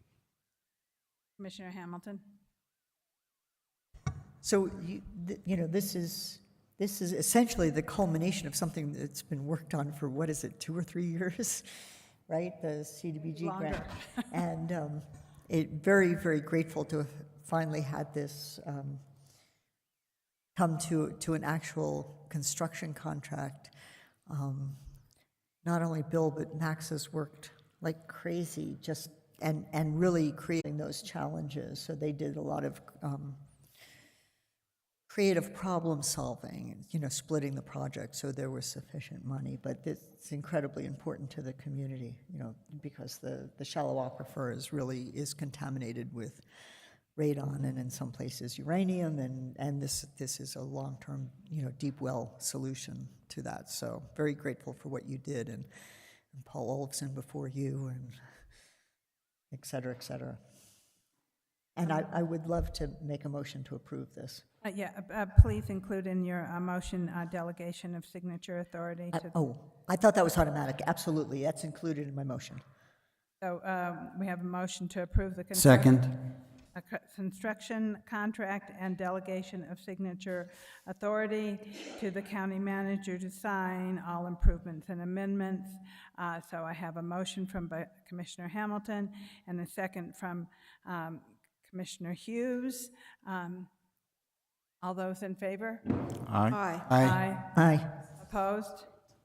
Okay, we'll move on to item 6D, which is, congratulations, everybody. That's a good thing to have happen. Request approval to utilize outside contract pursuant to ordinance number 2012-5, section 1, outside contracts for the purchase of vehicles and various equipment related to the food security grant and the equipment lease and service agreement with the Food Depot and delegation of signature authority to the county manager to execute all necessary purchase agreements and documentations, including all necessary purchase orders. Once again, we have Mr. Bill Taylor, and with him this time is Jennifer Romero, if she's here. Thank you, Madam Chair, Commissioners. So briefly, the county was awarded a grant from DFA from the Food Security Grant Program. And in November, the board approved a lease and service agreement with the Food Depot. Now we're at a point where we need to purchase that equipment for the execution of that appropriation. And this is before you is requesting approval using multiple cooperative agreements, GSA contracts to purchase the food trailer, the truck, forklift, scissor lifts, other equipment that was in the appropriation. And this is allowing us to do our procedure as far as the procurement goes to make sure that we get the best obtainable price for these items. And with that, Madam Chair, I'll stand for questions. Okay, thank you. Jennifer, do you have anything you wish to add? Madam Chair, Commissioners, I do not have anything to add. It's nice, lovely to see you. Happy Valentine's Day. Thank you. Happy Valentine's Day. Okay, comments and from the No. board or a motion? No, I'd love to make a motion to approve this, a very valuable thing to do, and glad to see it moving forward so well. And I'd love to second it. Okay, we're good. We have a lot of love here on Valentine's Day. Madam Chair, if I may? Madam Chair? Yes. So on advice of in full disclosure, my wife serves on the board of the Food Depot. Food Depot does amazing work, but on the advice of the county attorney, until we get full clarity as to what I can vote on for the Food Depot, I'm going to recuse myself from this. However, the Food Depot does some amazing work, so. Thank you very much. Luckily, we all knew that already. Yes. So I have a motion from Commissioner Hamilton, a second from Commissioner Hughes. All those in favor, please say aye. Aye. Aye. Okay. Thank you. And all those abstain? I abstain. I recused a little late. I'll abstain, and I didn't say anything other. Okay, thank you. Next, we will go on to item 6E. Consideration and potential action on applications pursuant to resolution number 2019-102 for Santa Fe County to act as fiscal agent for non-capital outlay appropriations. 1, the New Mexico Coalition to End Homelessness, and 2, Innovate, Educate, New Mexico Community Service Department, Rachel O'Connor, item added. Do we have Rachel Connor online?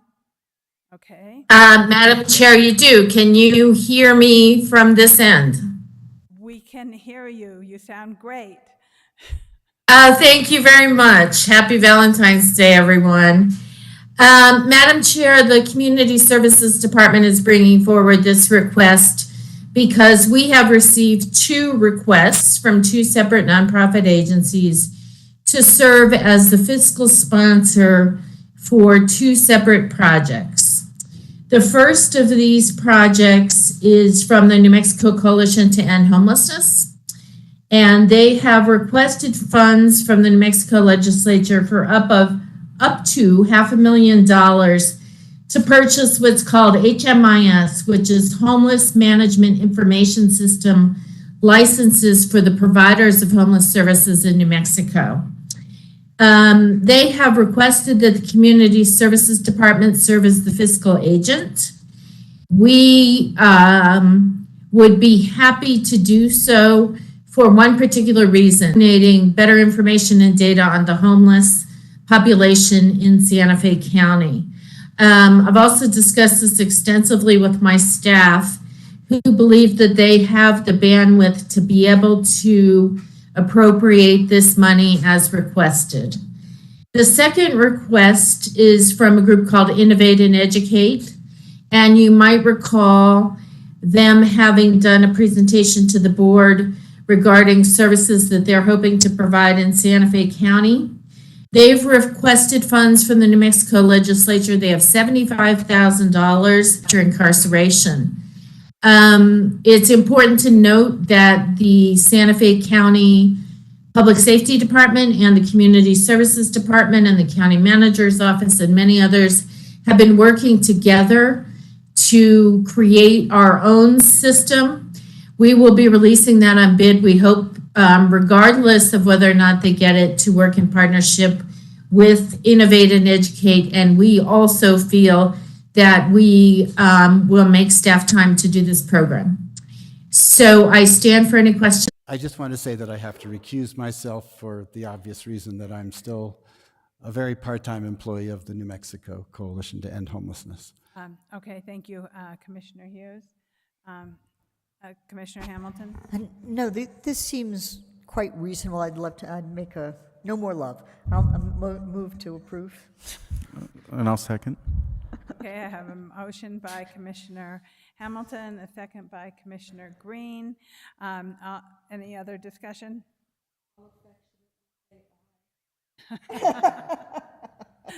All those in favor say aye. Aye. Aye. Opposed? Okay. Thank you. Happy Valentine's Day, Rachel O'Connor. It's nice to see you. Item 7, presentations. Welcome Jacob Black, our chief, and Jerome Bly, and Craig Fulmer. And I know you all have titles, but they didn't put that on my information.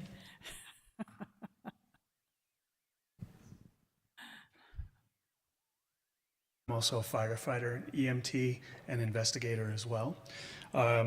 Today, what I would like to do is present to you information to raise awareness of how important an ISO assessment is to the livability of Santa Fe County. And what we're going to do, first of all, is we're going to look at, well, we are nationwide, worldwide, we are stop-loss entities. We stop the loss of life, we stop the loss of property. And to give you an idea of how and why the current fire department is how we perceive it and expect to see it on a day-to-day basis, I have a slide here that puts things into perspective. The fire department, as we know it today, was largely formed by the occurrence of several fires fairly early, actually fairly late in the 19th century, early in the 20th century. Those three fires, we are looking at, on screen it's changed, but the Chicago fire, Baltimore fire, and the San Francisco fire. Those three fires took over 3,300 lives. It took over 47,000 properties and burned over 8 square miles of property for a total of, in today's dollars, $21.9 billion of property lost. That does not account for unemployment, homelessness, any of that. That is just property loss. And to give you a perspective of $21.9 billion, we hear those kind of figures every day. So that is more than the GDP of more than the GDP of over 90 countries, recognized countries on our planet. That's a lot of money. And it accounts for 23% of New Mexico's entire 2021 GDP. So stop loss. That is why we have the fire department as we know it today. Next, we have, what is ISO? ISO stands for Insurance Services Office, and that is the entity that rates fire departments across the country. And we fall under that rating as well. ISO, they conduct quality and quantitative assessments of community infrastructure as well as fire department capabilities. And so that community risk reduction infrastructure, that includes water infrastructure, that includes dispatch center and dispatch communication networks, the towers that we use to dispatch calls. It also includes the assessment of roads throughout the fire response area, the availability of access. Now, as far as fire department capabilities go, ISO will look at staffing levels. That's really important. Do we have enough people for a response to a fire or an EMS call? Apparatus and equipment. Do we have enough apparatus? And does it come up to the standard, the national standard that we are held to? Fire stations, are there enough fire stations in the response area? And then do we have a robust fire and life safety education program throughout our response area? And those are things that ISO looks at when they assess a fire department. So why does ISO assess fire departments? Well, insurance companies need to know that they're insured, the people they are underwriting will be covered and protected should insurance companies choose to protect structures and lives. And so the way that happens is that we have insurance companies, they formulate their premiums based on statistical and actuarial data of a fire response area. And what they're looking for over time is a change in population density, a change in water supply availability, change in roads and fire station infrastructure investment. That goes into their formulas and algorithms that ultimately amount to a fire department assessment rating. Staffing levels, again, we're going to see staffing levels. Modernization of fire equipment. And then fire station proximity to the homes and businesses of the community that the fire stations serve. That's a big part, their coverage area of how ISO assesses a fire department. Okay, so ISO, when they assess a fire department, you get a score from 1 to 10. And much like golf, the lower the score, the better. And so a 1 is the best class available. A 10 is the worst possible outcome of an assessment, whereby constituents may experience an increase in homeowner or business insurance premiums or a complete loss of coverage. Now, Santa Fe County, we started Class 8s back in 2013, and before we were Class 8s. Currently, our average score throughout all 14 fire districts of our county are an average of 5. And that's actually right with the national bell curve. On average, most of the fire departments in the nation are a 5. Our goal, if we can possibly manage it, our goal is by 2027 is to have the county at an ISO 3. Now, a lot depends on that, but that's our goal. Now, how do these class scores break down? This is a page that I want to draw your attention to. 50% of our score comes from fire department capabilities.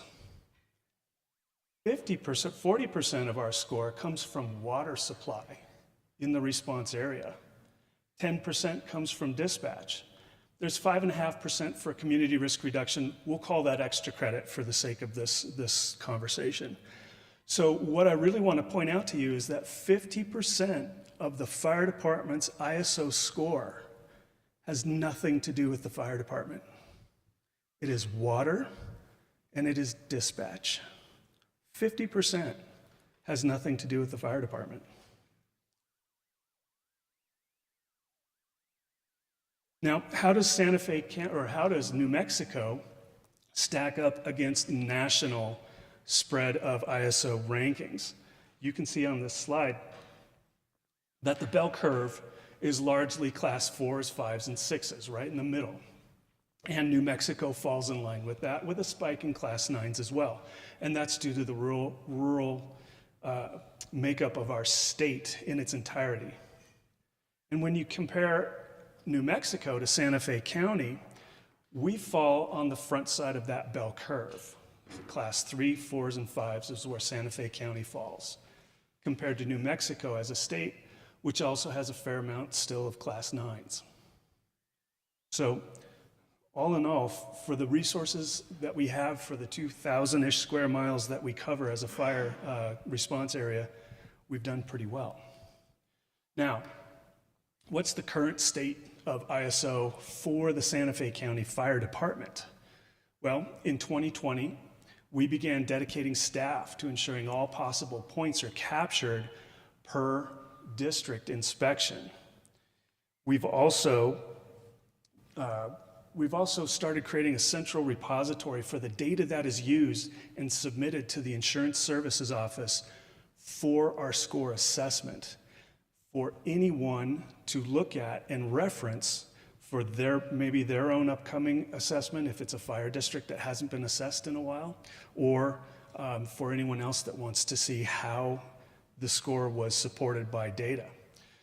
Collaboration across the departments with RSCC, county utilities, and the 14 fire districts. We have created a position in the fire department that acts as a liaison to all the other entities involved in an ISO assessment, meaning dispatch, and then the 30-plus water associations throughout the county, be they municipal, private, or tribal. So we've created a hub for collaboration across all those entities that are involved in the assessment. The other thing we've done is we have gone through a wave of assessments in 2022, largely due to COVID catch-up. So we were scheduled to have 7 fire districts assessed. We managed to get 6 accomplished. We had to delay the December assessment to last month due to weather conditions. But in 2023, we have 3 more fire districts that will be assessed: La Puebla, Edgewood, Hondo. And then in 2024, we have Galisteo, La Cienega, Stanley, Tesuque, and Turquoise Trail. So between the beginning of 2024 and the beginning of 2022 and the end of 2024, the entire county, all 14 fire districts, will have a current assessment.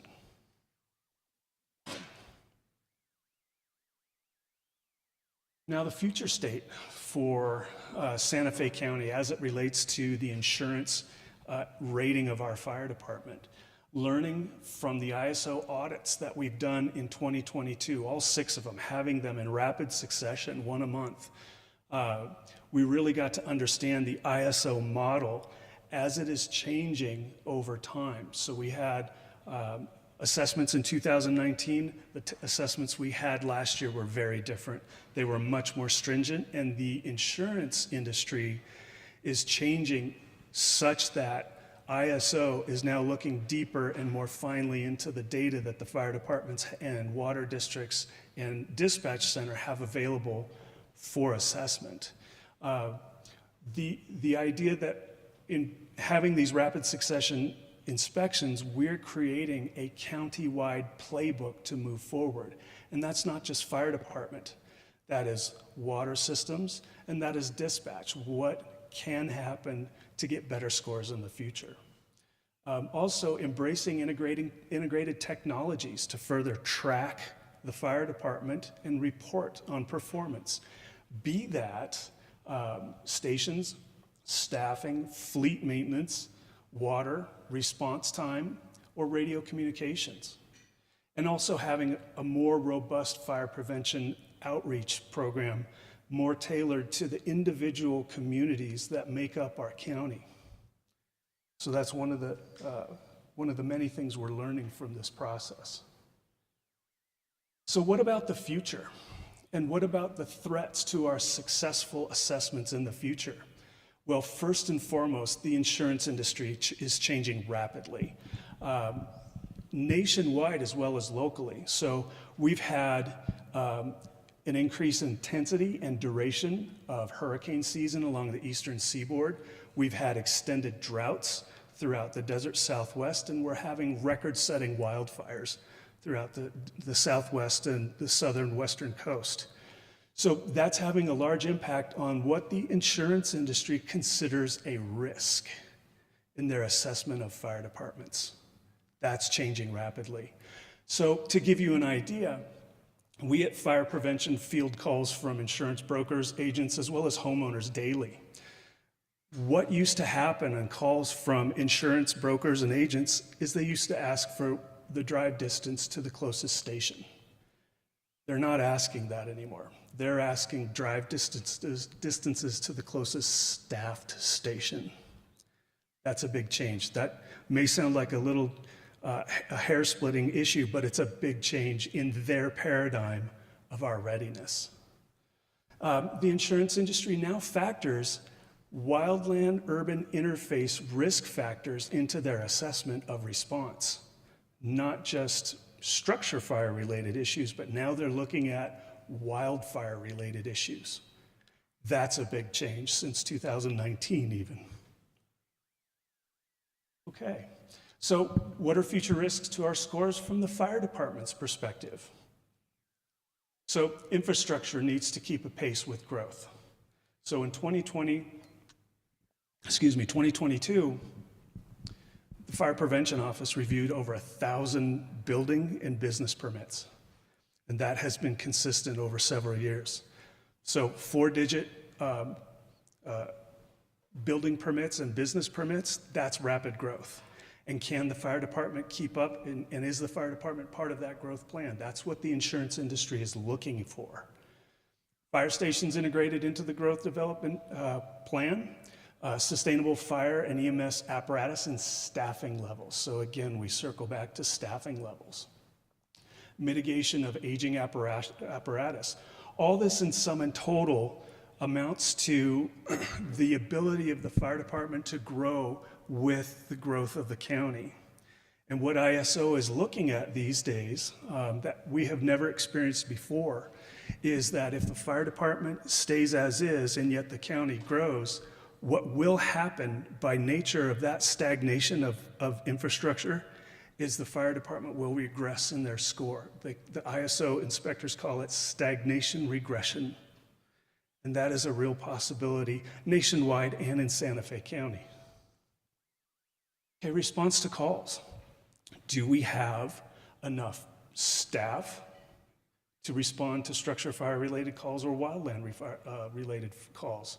Lack of new applications to career academies and lack of volunteers is a clear and present danger to our ISO scores currently and in the future. Shortages in existing on-call staff causing station brownouts. That is a clear and present danger to our current response capabilities, as well as low dispatch level staff. Now, that leads us directly to dispatch.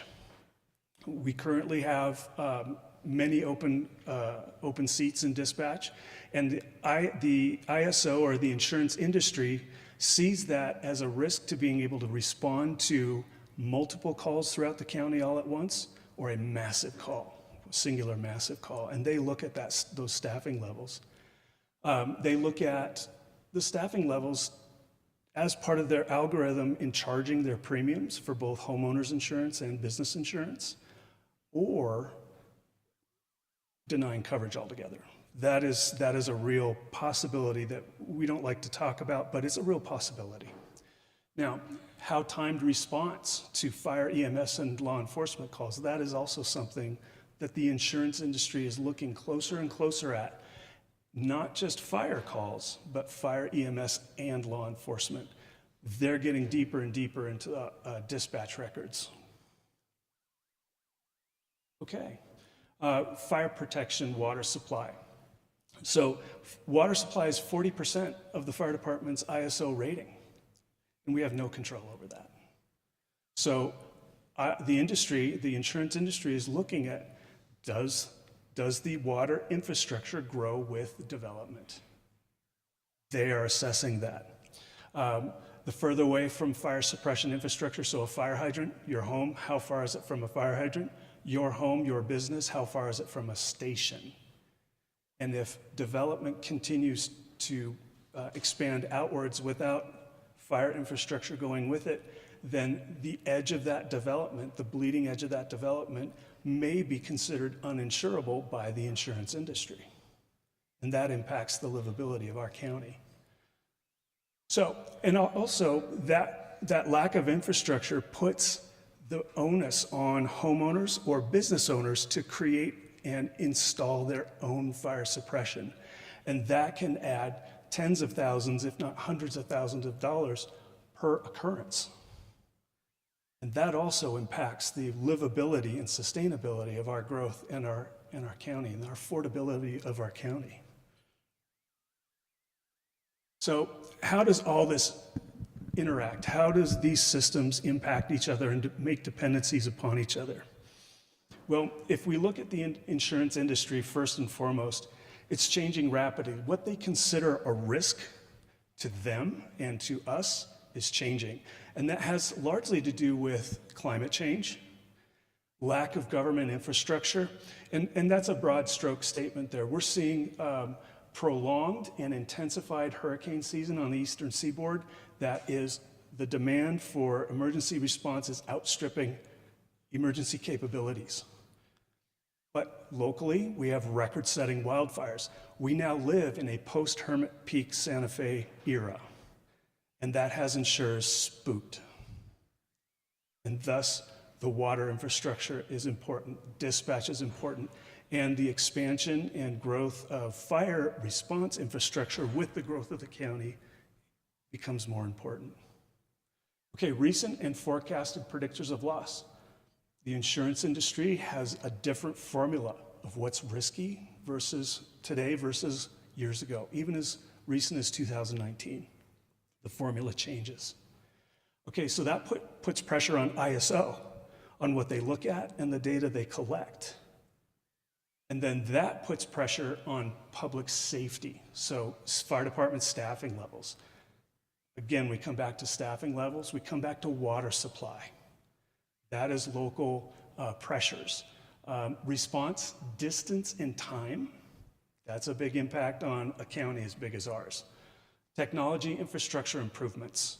So improving and expanding the dispatch communication system, integrating technologies onboard apparatus. Very different technology applications, but very relevant to the insurance industry considering us response ready. Communications towers, development-driven equipment. That is something that we're starting to see ISO look at as well. And what I mean by that is every fire district can have up to 4 3-story buildings And when the fifth three-story building is built, the insurance industry says your fire department needs a ladder truck. So imagine development getting to the point where the county needs 14 $1.2 million ladder trucks. Imagine that. But that is something the insurance company is looking at. So again, the formula of what they consider risky is changing. Okay, population growth and building size increase. While the demand for affordable housing increases, so does the demand for the size of the buildings and the number of buildings. And that will put pressure on emergency response. And the industry is watching that. They're looking, see what size of buildings are being built and how many of them. And all that creates pressure around the public on insurance premiums for businesses and homeowners, as well as the public safety's expectations of a safe response. And then the financial implications of putting the burden on infrastructure versus individuals. That is something that ISO looks at. So there's packed a lot of information into that, but at this point, do you have any questions for me? Any questions from the board? Commissioner Hamilton? Yeah, I mean, we've known for quite a while this kind of thing has been developing and developing. And there are a lot of sneaky things. I mean, there are wildlife urban interface locations in my district that are already considered uninsurable, which we've been working on before Hermit's Peak, and et cetera, et cetera. So it's a big problem. But weirdly, in the age of having a lot of emergency hits, the pandemic was seemingly unrelated, but accentuated it so much that there's actually a fair amount of federal money available to do some of this kind of upgrading and development. It's not necessarily that easy to get, and we don't happen to have a grant writer here at the county, but we have lots of smart people. Are we thinking about how to leverage federal resources to help us in achieving, because this was a very well laid out structure for what we need to think about. So thank you for that. It's really well done. But are we thinking about that? And I know the answer is yes, but I want to. Madam Chair, Commissioner Hamilton, yes, ma'am, we are. And in fact, the last BCC meeting on one of the consent agenda items was a request to apply for a grant for the AFG grant to modernize our equipment to help diversify the revenue sources. So we are actively looking to try to find and identify different revenue sources to help meet these needs. Yeah, I mean, I wasn't being snarky. I knew the answer was yes, and yet it is it's a big challenge to all of us, but obviously it falls in kind of your lap first. But there are probably more resources now than there have been in the past that we need. So help looking for that is something we should really think about up here. Thank you, Madam Chair. You're welcome. Thank you. Just to remind you that the North Central Northern New Mexico Economic Development Board has grant writers that we can avail ourselves of. And since I'm going to Commissioner Green next, I will, and he is now our representative on that board, I will let him speak. Go ahead, Commissioner Green. Great. Thank you, Madam Chair. Thank you for the presentation. I appreciate it on very many levels. And as the chairwoman mentioned, North Central has grant writers. So while the county doesn't have direct grant writers, North Central does, and they've had a great success record of leveraging $400,000 of junior money into, I think, $30 million worth of grants. So if you want to sit down with them, all it takes is a letter from us to say, put the right people to your needs there. So, but I do have 3 questions here. You showed a chart of who is a Class 1 all the way to Class 10 in the state, and we cluster, good job, we're in Class 3, 4, and 5 mostly. Correct. Who's a Class 1 example and who's a Class 2 example? Class 1 example is Los Alamos Fire, Of course. and I believe is Albuquerque. Albuquerque Fire is a Class 1. Okay. And it's Last- cities as well as counties. So a city can qualify as well. A city is Yes, so what Los Alamos Fire is an independent fire department. Albuquerque Fire is an independent fire department. So the fire departments get the rating, the cities don't. The cities get the benefit of the fire department's rating, but it's always the fire department's rating. great. Thank you. Reiterating the concern of Commissioner Hamilton, a lot of my district is suddenly becoming almost uninsurable. And so, or becoming very expensive, prohibitively expensive to live up in the hills.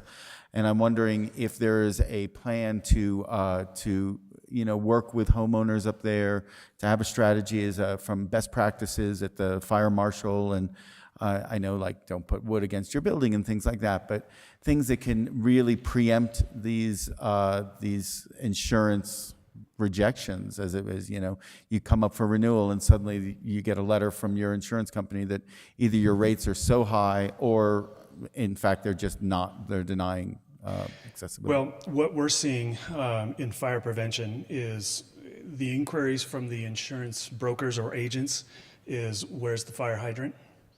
And how powerful is it? And where's your fire station? And is it staffed?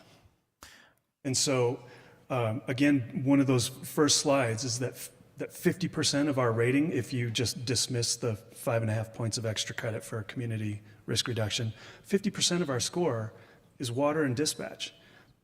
The fire department has no control over that. So water infrastructure throughout the response area, that's big in the insurance industry. And then fire stations, where are they?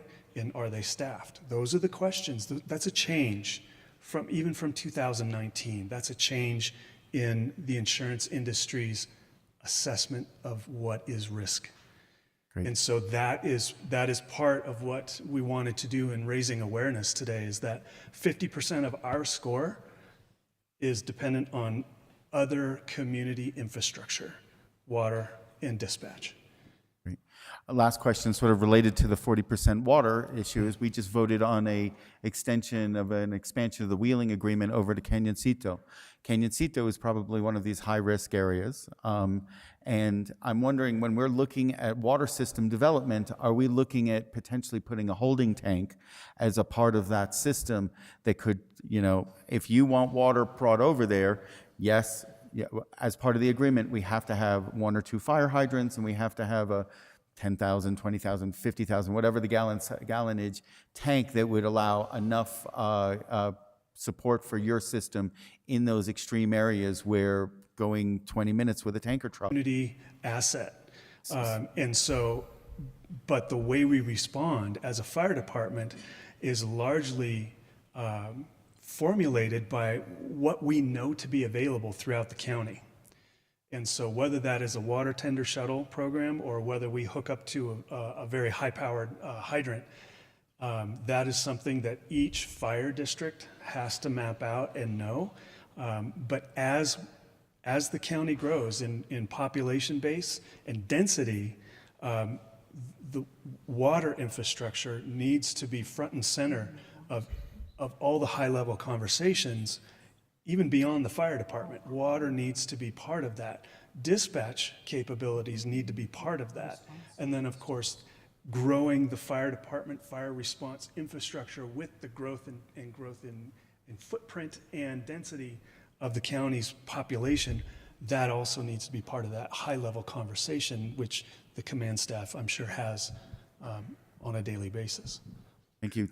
Just to reiterate that point, and it's like, even though these are things that are out of your control, this whole room is listening and getting this presentation. So I can see Public Works and Growth Management and the Utilities Division there are folks from both of those divisions here that should take heed into this. And so when there's a wheeling agreement that we're being asked to agree to, some of that agreement should have included, and maybe it did, a holding tank and 2 or 3 hydrants that's strategically located, so the people over there are not just getting fresh water, but are getting fire coverage at the same time, and that that you are consulted in any of these. So I hope you are in the future.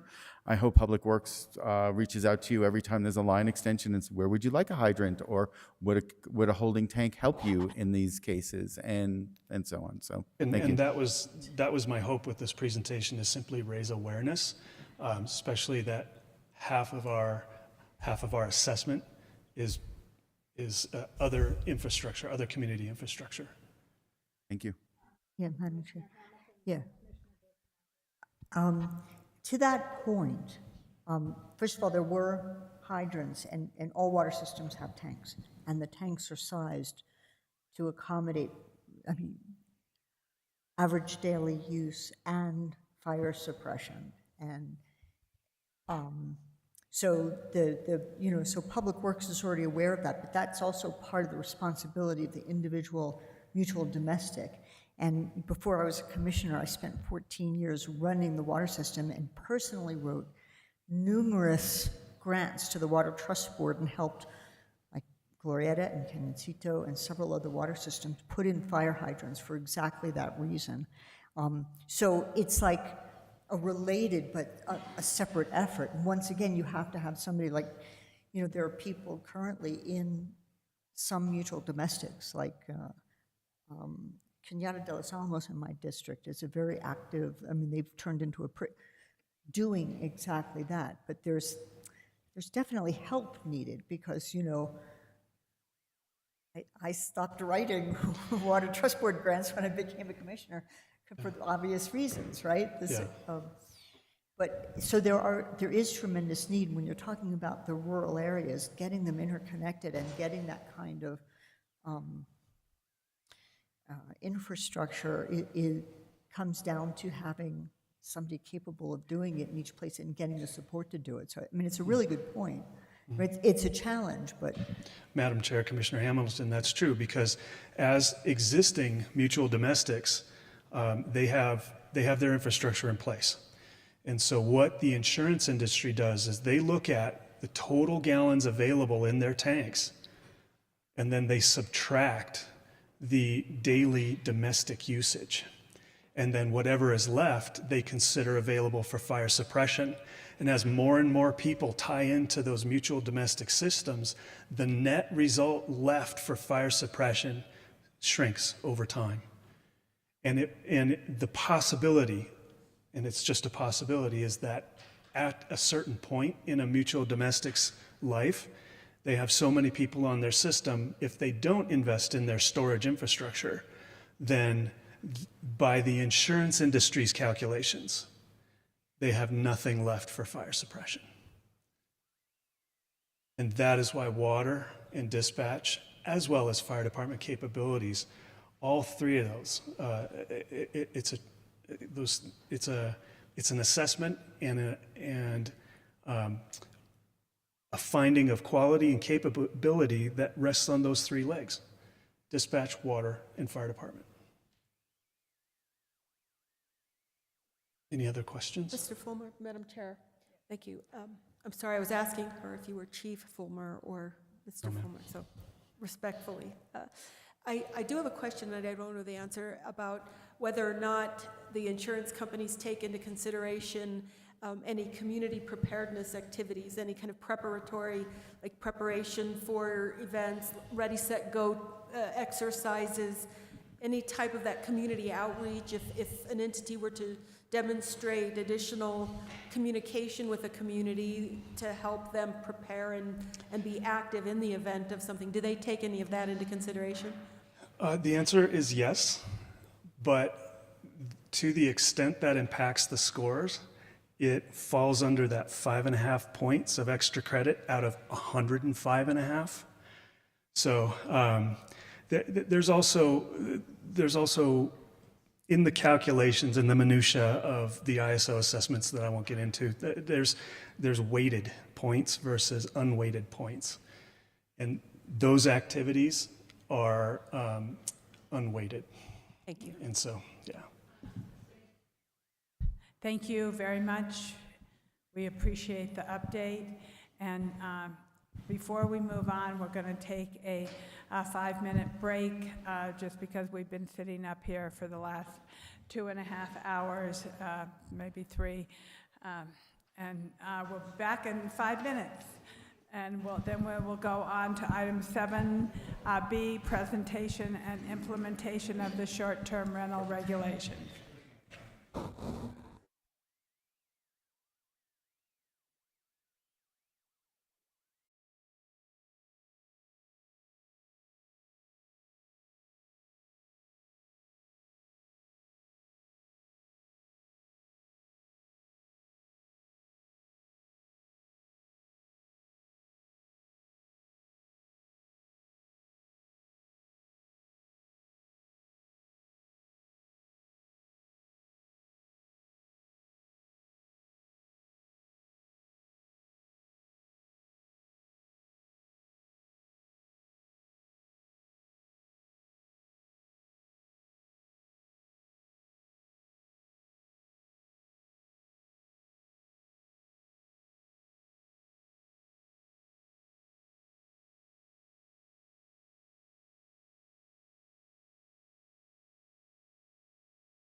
presentation on the implementation of the short-term rental regulations, registration, and licensing ordinance. Welcome, Ms. Penny Ellis Green. Thank you, Madam Chair, Commissioners. First of all, can you hear me okay? Okay, thank you. So do you need me to start this? Okay, we're just going to pull up the PowerPoint. Okay. I did move on, Daniel. Oh, there it is. So the short-term rental ordinance timeline. On October 25th, the board approved ordinance 2022-7, which was the short-term rental ordinance. It was recorded the following day with the county clerk. It went into effect on November 25th. Applications were then accepted. We had checklists and applications on the web page, and we took application appointment times throughout that time. March 15th, 2023 is the deadline for short-term rentals to be registered, either owner-occupied being registered or non-owner-occupied being licensed.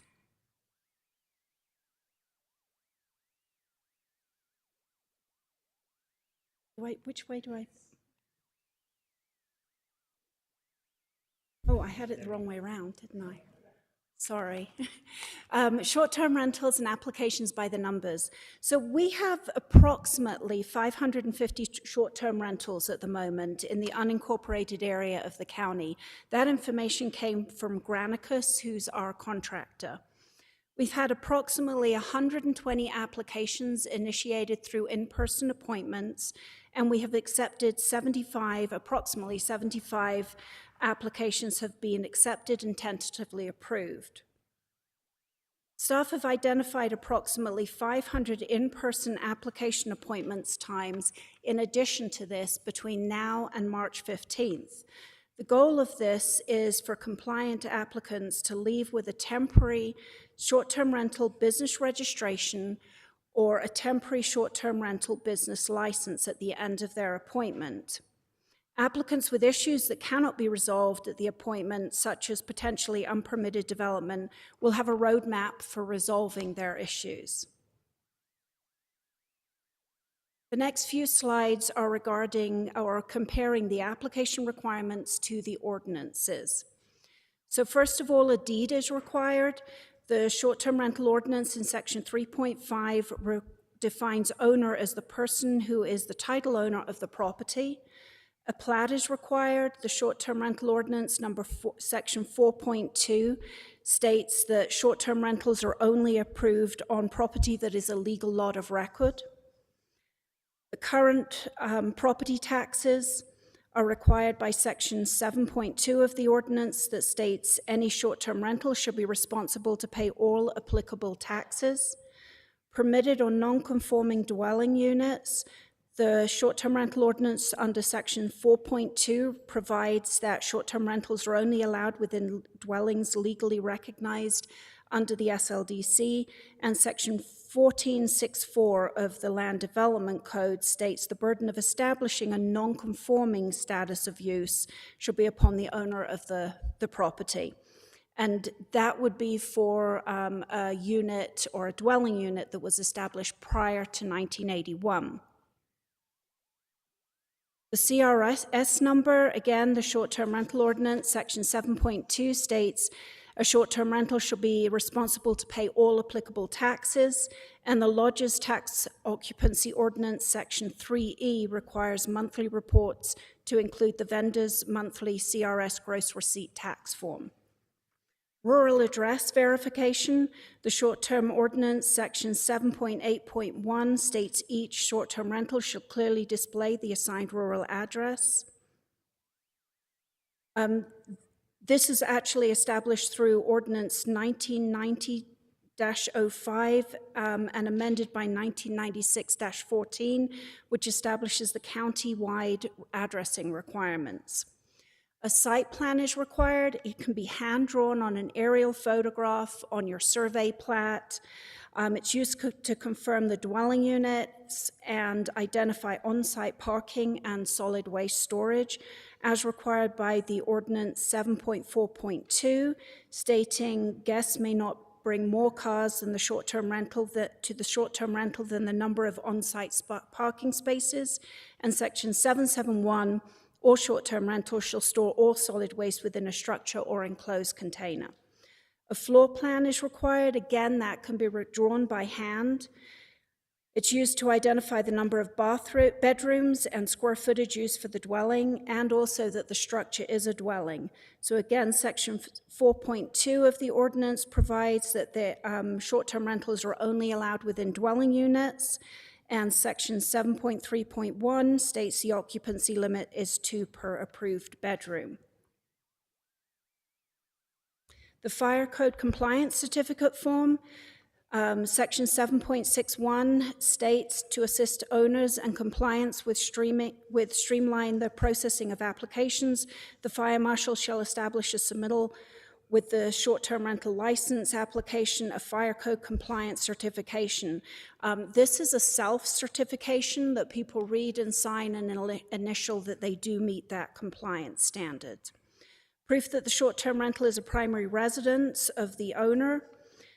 This is required for owner-occupied short-term rentals, and the ordinance, Section 5.3.11, requires applications for business registrations for owner-occupied short-term rentals to include an affidavit or proof that the short-term rental is owner-occupied. Well meter readings are required for non-owner occupied short-term rentals if that's applicable. Section 6313 requires this if there's an existing water restriction on your property. So the application process improvements that we have made to accommodate a March 15th deadline. So we are increasing the application processing capacity. Even though we've been taking submittals for over 11 weeks, we've only had 120 appointments, and taken in 75 applications. So we still have approximately 450 to go. So assuming there's a March 15th deadline, we have identified approximately 500 in-person appointments between now and March 15th. They include all day, Monday, Wednesday, Friday through March 15th, and 4 Saturdays have also been identified. An appointment is available every 15 minutes. We will also take applications by email. So this is new, and the short-term rental email address is a new email address going to multiple staff members, so we will accept applications that are complete through email. We've increased pre-appointment customer service. That includes a dedicated phone number for short-term rentals. The 995-2700 will now ring to multiple numbers and has a dedicated voicemail. We're doing pre-appointment screening and support with help from the constituent services liaisons. We've provided detailed, frequently asked questions and enhanced the application checklist developed and posted on the website. So between all of these, additional upfront help, all of the appointments and the email appointments, we're trying to make sure that everyone has the ability to make a submittal before March 15th.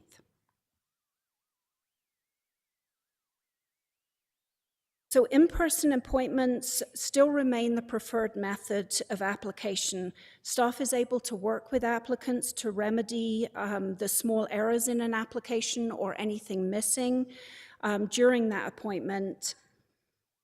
Appointment process is redesigned to allow compliant applicants to leave with a temporary business registration or temporary business license. And the county will also provide copies of the appropriate forms, envelopes, and postage for required neighbor notification for a reasonable fee so that an affidavit of mailing can be completed at the end of the appointment. So people can actually write out their envelopes. We give them the list of who to write them to, write them out, put them in an envelope, have them ready for us to mail, and then they can submit their affidavit. So they will be done in one appointment. So continuous improvement, we've refined the process recently to try and streamline it. Our staff will also be asking customers to provide feedback on the process to identify any other areas of improvement. So some of the issues that we've encountered, the first is unpermitted development. This would include a remodel of a structure into a home with no permit. We've only actually been issuing accessory dwelling units since January 2016. Before that, in order to get a second home on your property, you either needed to have that pre-code, meaning it was there before 1981, or you needed to have double the density in order to have a second home. So if you have unpermitted development, we require an after-the-fact development permit.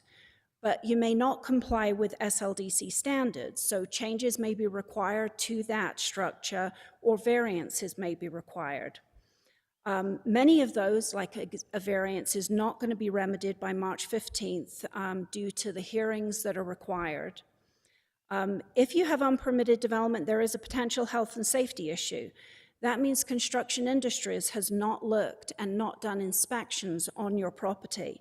You may not be compliant with heating or ventilation standards.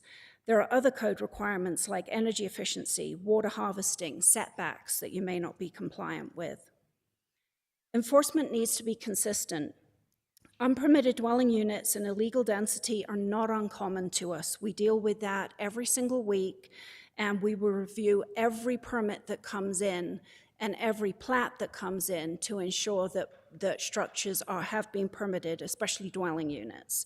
The county cannot selectively enforce. So we check permits and air photographs to see if we can identify when a structure was built. If there are two structures on the property, can we identify that it's there in before 1980? I would emphasize to applicants that if you know you built or converted with no permit, call us first, sort that out first before you take up an application time. We can help you through the process.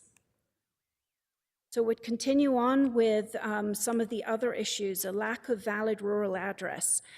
This is necessary for timely emergency response. We just heard about ISO ratings from the fire department. That includes timely dispatch. And we cannot dispatch if we don't have an address. Basically, 3 home structures or lots on one driveway means you're going to need to rename and have it as a road. The issue exists independent of the short-term rental ordinance. Every permit, every plat, every application that comes into the county is checked for a rural address. Most of this can be remedied by March 15th. So if you need an address, we have addressing staff in the appointments that can assist you then and there. If you have to name a road, that might take a little longer if you don't have consensus on what the road name would be, but we will help you through that process. Another issue we find is no legal lot of record. Staff during the appointments can help search for plats if you're missing a plat to identify a legal lot of record. But if you need a chain of title, the clerk's office can be available to help. Basically, after 1981, after January 1st of 1981, anyone dividing land in the county had to do so by a plat. If you did so by a deed, then you have not legally divided the property and you don't have a legal lot of record. So either a plat with a land use administrator or BCC signature on it will validate a legal lot of record, or a title search showing that that piece of property existed pre-1981. Another issue we find is no CRS number, and CRS is the state tax identification number, and we will connect the applicant with the state in order to get this. So enforcement of the short-term rental ordinance. Enforcement can't be instantaneous. It's unrealistic for us to go out and issue or cite 100+ short-term rentals into to court. Our goal is compliance. So the county works with people every day who are working in good faith to remedy violations. The county does not immediately cite violators into court. This is consistent with how we enforce every single day. We will first talk to the applicant or talk to the property owner, explain the situation, give them a road forward, and allow them to go through that before we go ahead and cite anyone into court. Third-party platforms, it is unclear to us whether or not a third-party platform will require a registration or license in order to list the property. And at this point, I would hand it over to Jeff, but I would like to say first a huge thank you to my building and development and GIS staff who over the last 3 months have really gone above and beyond helping people at every meeting. Their goal is to try to get people out of those application meetings with an approved permit. And they have been helping people every day on top of their current workload. And I would also like to thank the liaisons who have agreed to assist us with answering questions and staffing the new telephone number. With that, I will hand it over to Jeff. Thank you, Penny. Thank you, Madam Chair and Commissioners. So I wanted to spend a little time talking about the timeline for potentially amending the ordinance should the board desire to do that. And the first thing, just to think about is our usual adoption process, and that's where we authorize publication of title and general summary. Legal notice is published at least 2 weeks prior to the meeting of the board at which the ordinance is proposed for final passage, and that's pursuant to state statute. And then there's a public hearing and adoption of the ordinance, and then the ordinance goes into effect 30 days after recording with the county clerk. That's our usual process. So we'll talk about that on the next slide, but as you think about that, there is some time there that takes. There is an emergency exception to this usual adoption process, and that's for publication of title and general summary is not required for ordinances dealing with an emergency declared by the board to be an immediate danger to the public health, safety, and welfare of the county, and that's also pursuant to statute. And then secondarily, an ordinance can become effective immediately upon recording with the county clerk if the board declares, again, there's that it's necessary for the public peace, health, and safety that the ordinance take effect immediately. As Penny mentioned, there are some health and safety issues with short-term rentals. The ordinance made certain findings with respect to health and safety, so there is that element to that. As you go forward, just giving you an idea of the sort of the timeline, again, the usual adoption process.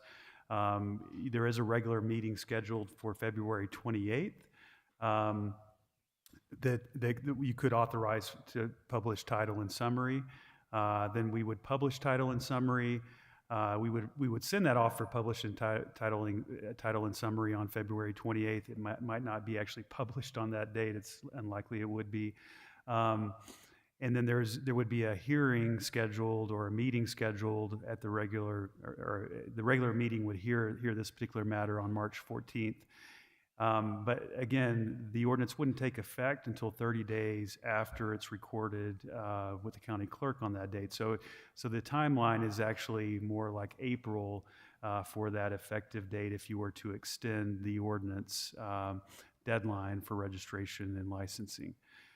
Under an emergency ordinance timeline, again, it would take effect immediately upon recording by the county clerk. This would probably be done at a special meeting or an emergency meeting. As you look in that second timeline, is if the board chose to extend the deadline, it would take effect immediately if you were acting under that ordinance exception. With respect to the Open Meetings Act, there is a different definition of emergency that I've listed on that slide there.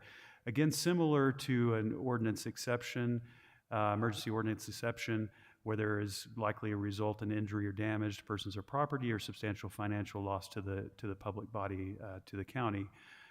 So there is that option to have an emergency meeting, which would not require the 72 hours advance notice that you would need under special meeting. But those are two meeting options. And then, with respect to the publishing title and summary and the hearing, even though the emergency exception might allow you to go forward without publishing title and summary and being effective immediately, I would recommend, just given the public interest in this, that there be a publishing of the title and summary, and then a second meeting, likely a special or emergency meeting to address that.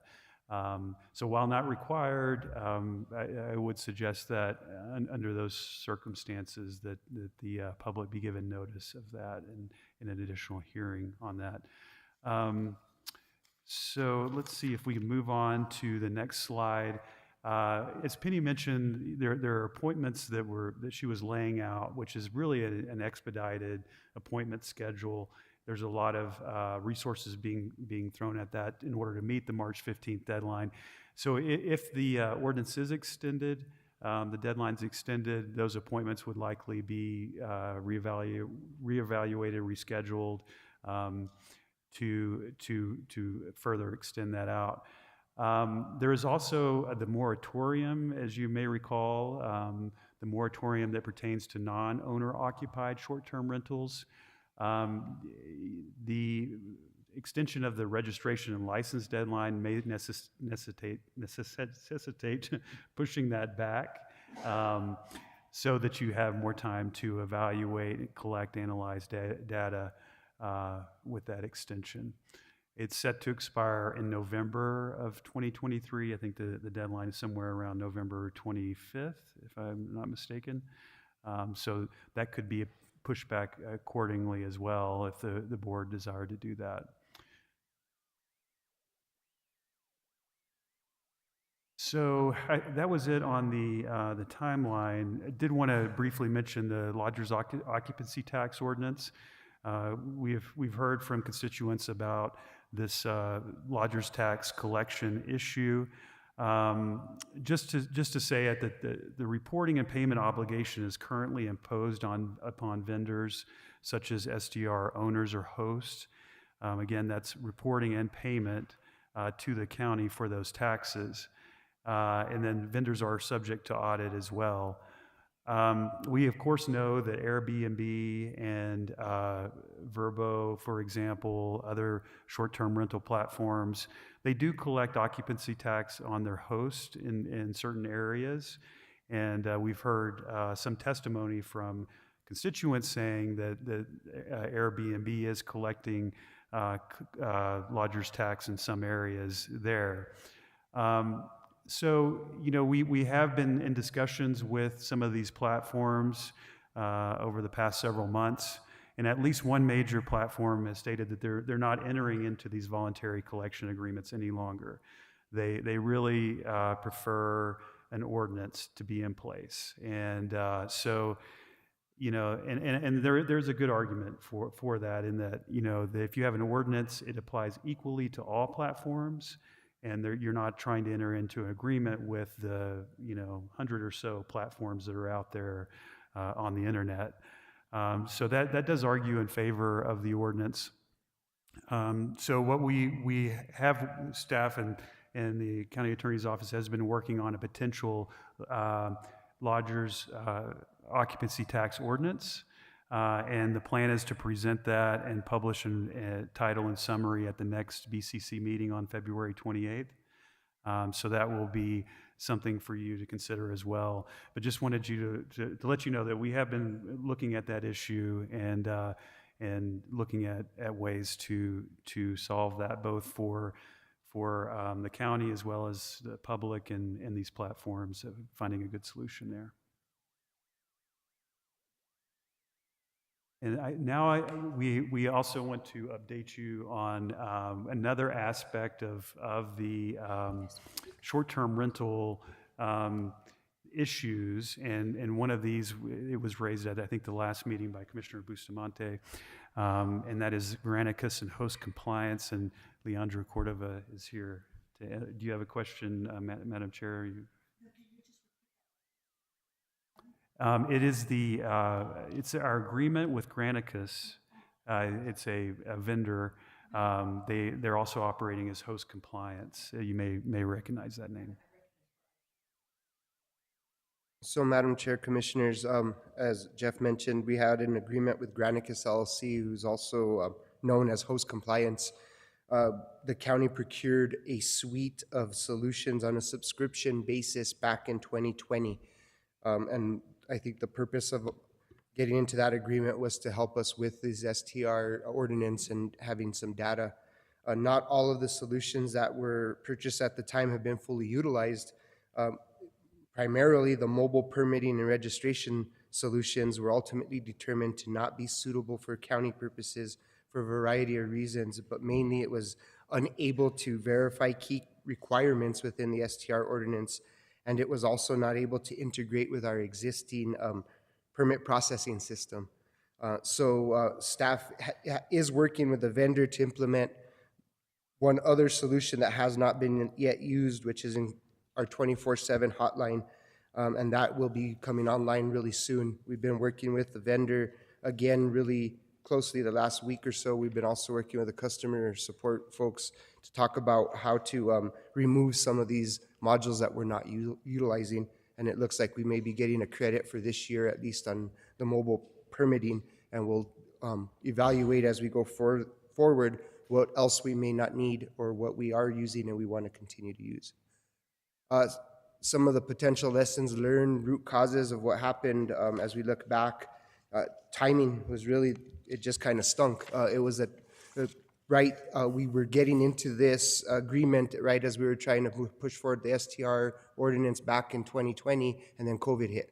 So we got into the contract just as everything shut down, and we then didn't have much need for the services, but we were already in the contract for it. Then there was also the split between community development and growth management that occurred, I think about a little over a year ago. And at that time, the contract went with economic development and community development instead of staying with growth management. And that may have been a factor as well as to part of how we were not utilizing everything within the suite that we had purchased. And currently, like as I mentioned, we're evaluating the contract. We've been meeting with our customer service rep and our technical team.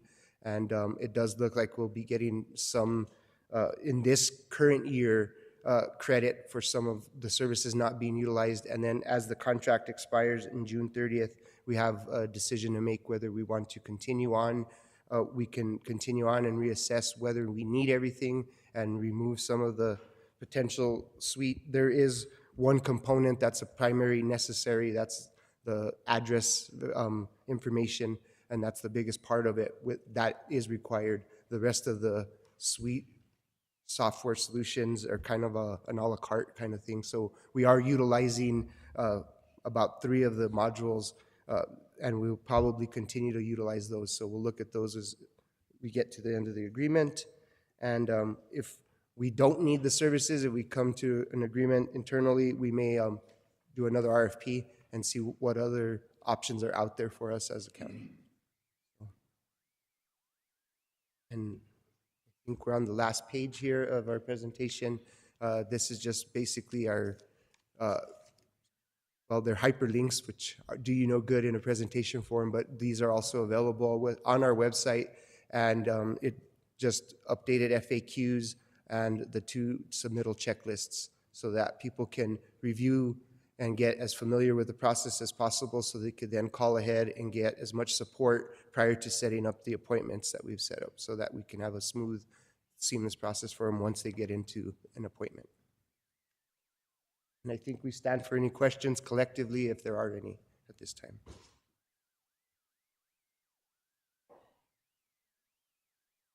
Okay, who wants to go first?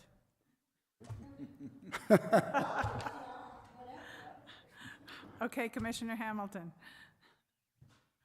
So I have a couple of questions, and I think they're probably progressive. One is,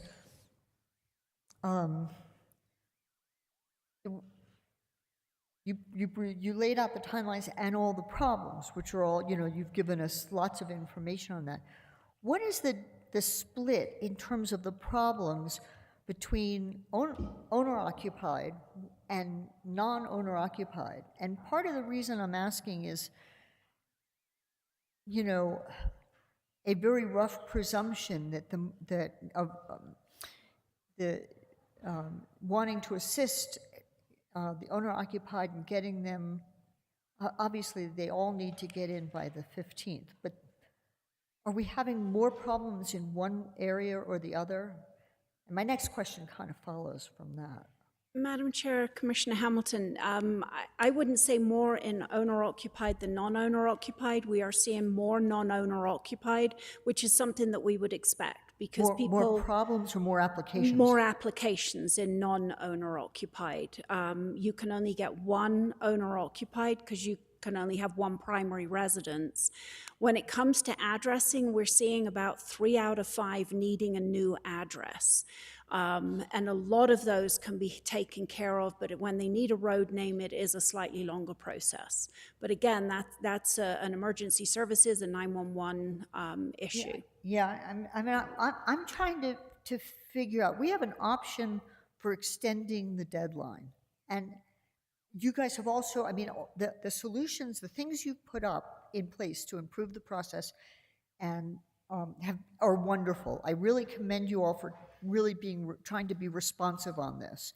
But that said, sometimes, I'll use my favorite expressions whenever I get a chance. Even logic must give way to physics. And, Star Trek is one of the best things to quote from in my book. And given that, if you have lots of owner-occupied applications, and both of them maybe, but if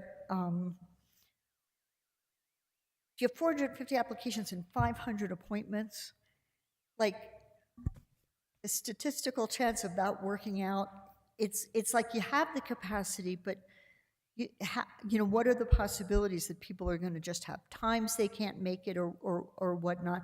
So I'm trying to put my finger on whether we should commend you for doing this and really push forward, but also think about extending the deadline. And I'm just looking for input, not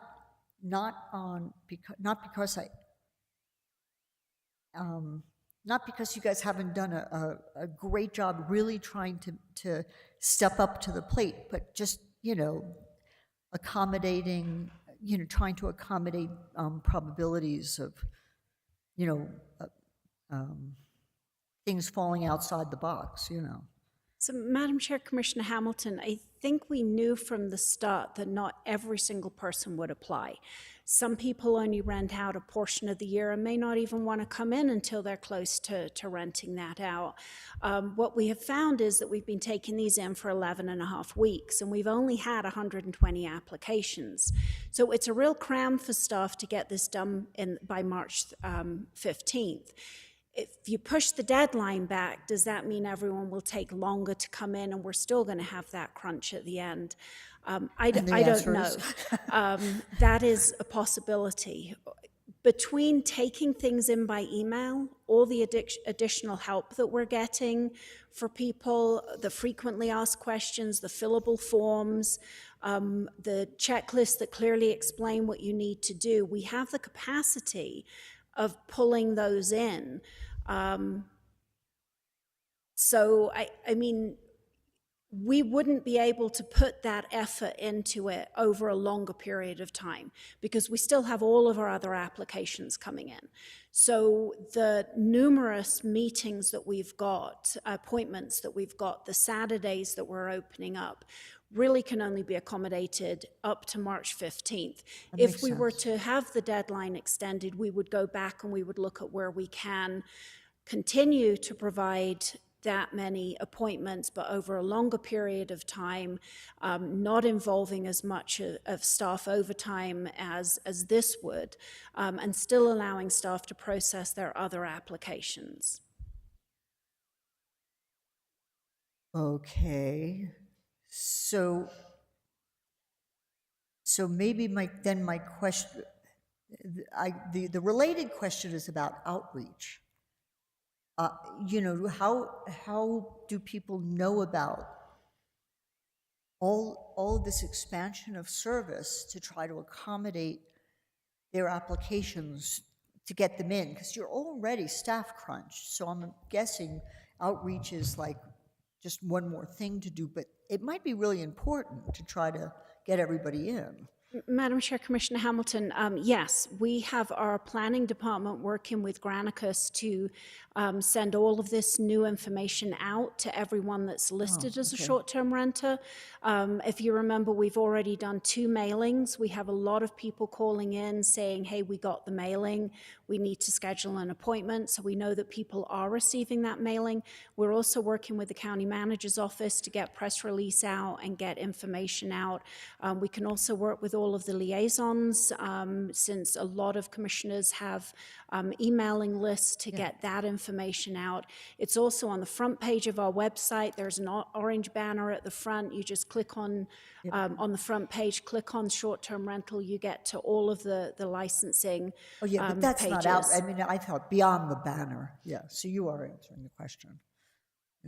There's also one of our staff members has also done several radio spots for some of our other work that we're doing and is looking at also doing that for short-term rentals. So we will reach out as much as we possibly can.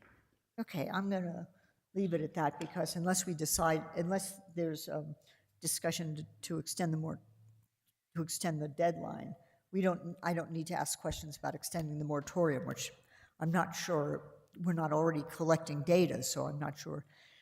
But at some point, can you answer the question about what happens when the moratorium ends? You guys it just ends, right? But at some point before that, you would intend to bring information back to the commission on numbers that then the commission can think about? Madam Chair, Commissioner Hamilton, yes.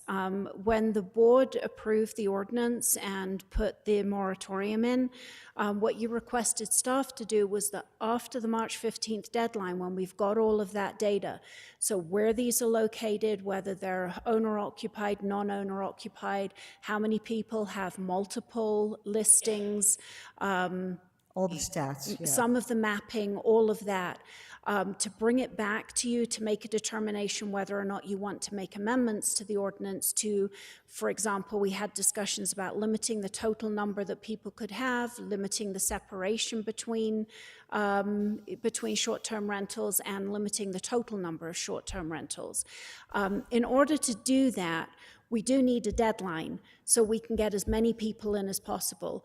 We then will be working on hiring a contractor that can help us with that data and give us recommendations, but we would probably need 60 to 90 days to really work with a contractor, work with staff, work with legal, work with the county manager's office to be able to present that data. Then we have to come to the board, present the data, take direction from the board. If you do want an ordinance, we would have to write an ordinance, come back, publish title and general summary, and probably do 2 hearings. And that wouldn't go into effect for 30 days. So we would need to do all that by the 25th of October. So we're already crunched with a March 15th deadline. Extending that deadline would really mean that we need to extend the moratorium line as well to allow staff time and the board time to review the data and make decisions as to whether or not you want an ordinance change. Okay, that's it for now. Thank you. Commissioner Hughes? Thank you, Madam Chair.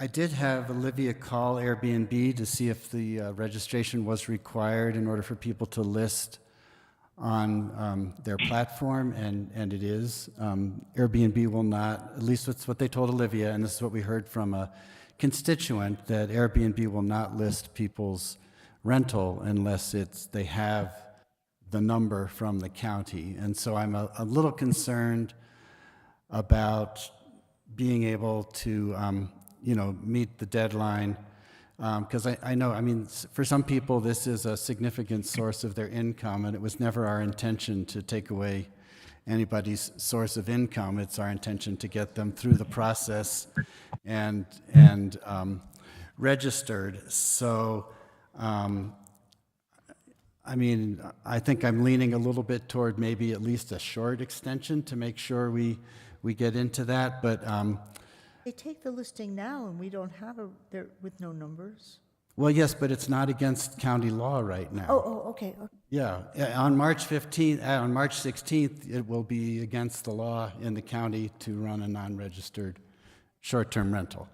And so I think the fact that people aren't going to be taken to court might be somewhat reassuring, but the fact that they may lose their income is much more concerning to people. And I guess so that's my concern. The question I have is, what specifically have we done to simplify the process from where it was? What have we removed or simplified in the application process? The application now it's a fillable form. There's a list on the checklist how you do everything, including people were under the impression they needed a draftsman to do a floor plan, a site plan. It's very clear what you can use now. We don't require any of that. We have rural addressing stuff in there that can pull up all previous aerials of the property if we are looking at possible unpermitted development. So we have a lot of staff resources in there. We're also offering that by the end of your 30-minute appointment, if you've got a complete submittal as you leave with a temporary license that we've signed, which will have a permit number on it, which means that you can use that. So anyone that comes in with a complete submittal can leave at the end of that with that license or with that registration. We're also offering, so people don't need to come back, don't need to send anything else back in. We're offering we'll make copies of everything that you need to mail out. We'll give you the list of who you need to mail it to. We'll give you an envelope. And we'll do all of that for a small fee, and then you won't need to come back. So you can be done and walk out with a temporary license or registration. Okay, thank you. And I do appreciate all the efforts that staff has gone to so far to help people and to make these changes and, to make the appointments available. But I also want to say I don't think we should eliminate anything that could affect anybody's health and safety, obviously. So, I understand the addressing is important so the ambulance knows where to go. And, making sure that a dwelling is, if it wasn't permitted originally, is at least safe to live in. All those things are important, but I do think that it seems like a lot of people, if everything is perfect on your lot and everything, you can come in with a completed application and be done in half an hour, but you may not even realize going in that, like one person told me that, they didn't realize when they bought the house that the accessory dwelling unit had been constructed illegally, and the realtor didn't happen to tell them that. So some people, for no fault of their own, are going to be coming in with applications that aren't perfect. But thank you for the clarification on what's been simplified, and I will stop talking for now. Thank you, Commissioner Hughes. I'm going to go to Commissioner Green. Thank you, Madam Chairman. So one of the things, I guess Penny and the attorney are conferring, so I'll let them confer.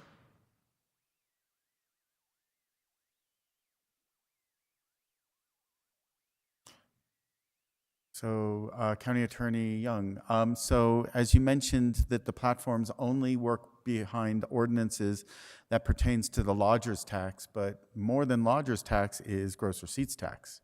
Gross receipts tax is a state requirement, and everybody should be registered with a CRS number or at least submitting to these companies or the companies collecting on behalf of everybody there, at least the gross receipts tax increment.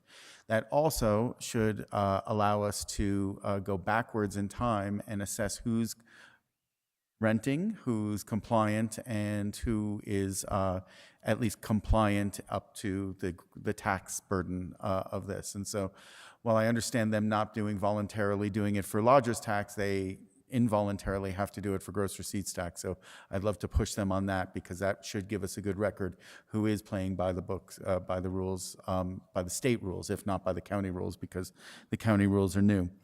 Another potential problem I see in the future, and sort of a problem that we're stacking up against for ourselves, is the fact that we're putting a hard and fast deadline here. And I appreciate that and trying to get all of this done, but a year from now, we're going to have a renewal wave.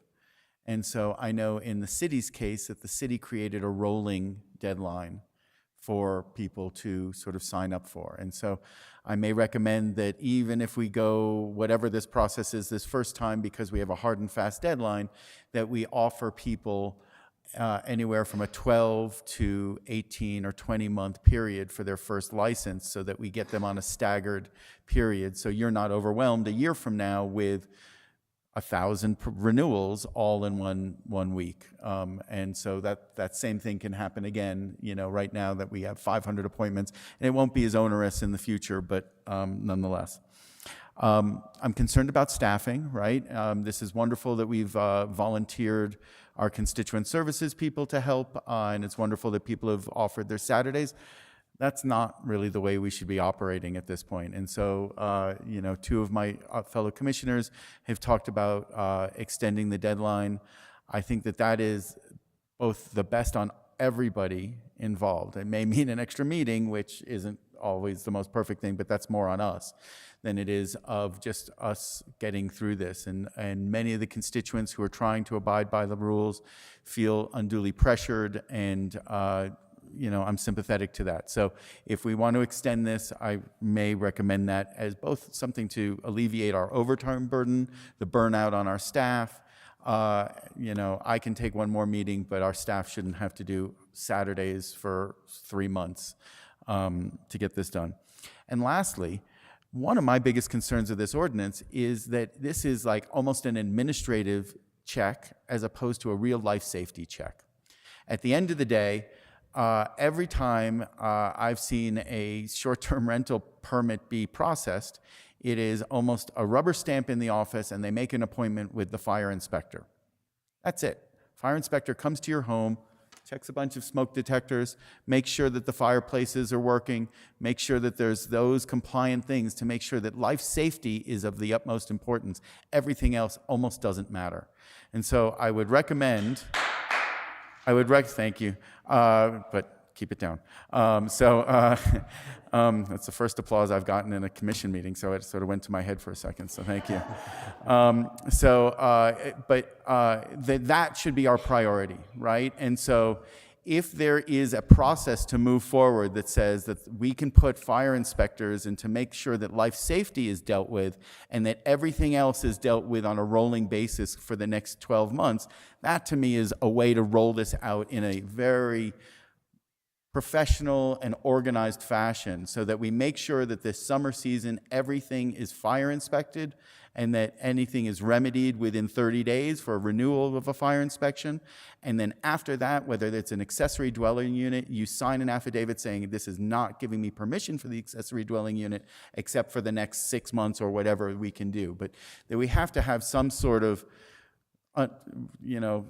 organized way to get through this here that prioritize the most important part, which is life safety. Anyway, those are my points. I look forward to the discussion, and if anybody wants to extend the deadline so we can deal with this and not put the burden on the people and the staff, I'm all for it.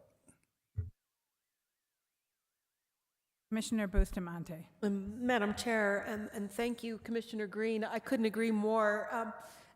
I completely understand the issues of health and safety. I do want to really, for some reason, feel compelled to almost apologize to those that this has become undue burden. It shouldn't be that difficult. And if we're at this point saying things, well, human nature, people are going to wait to the last minute, then do something further in advance so that, and remind people so that if we know things that are human nature aren't going to impede on people's ability to do their lives, and I have talked to people who have been very concerned about their livelihood, that we do things and implement them in a way that's already taking into consideration how people behave. And I will say honestly, for the people who have talked to me, they weren't the people who were dragging their feet at the beginning. These are people who I tried right away. I couldn't get the application until this date. It wasn't available right away. So in all honesty, and quite frankly, I am sorry for the undue burden that it's put on people. I am also very grateful for the additional work, the time, effort, and energy that our county manager and Penny Ellis Green have done, because I believe that the process that they've put in place is quite thoughtful at this point. I'm grateful. But unfortunately, we got to a point where there have people who've probably lost sleep, and I don't think life should have to be like that. There's enough bad stuff that's going to happen.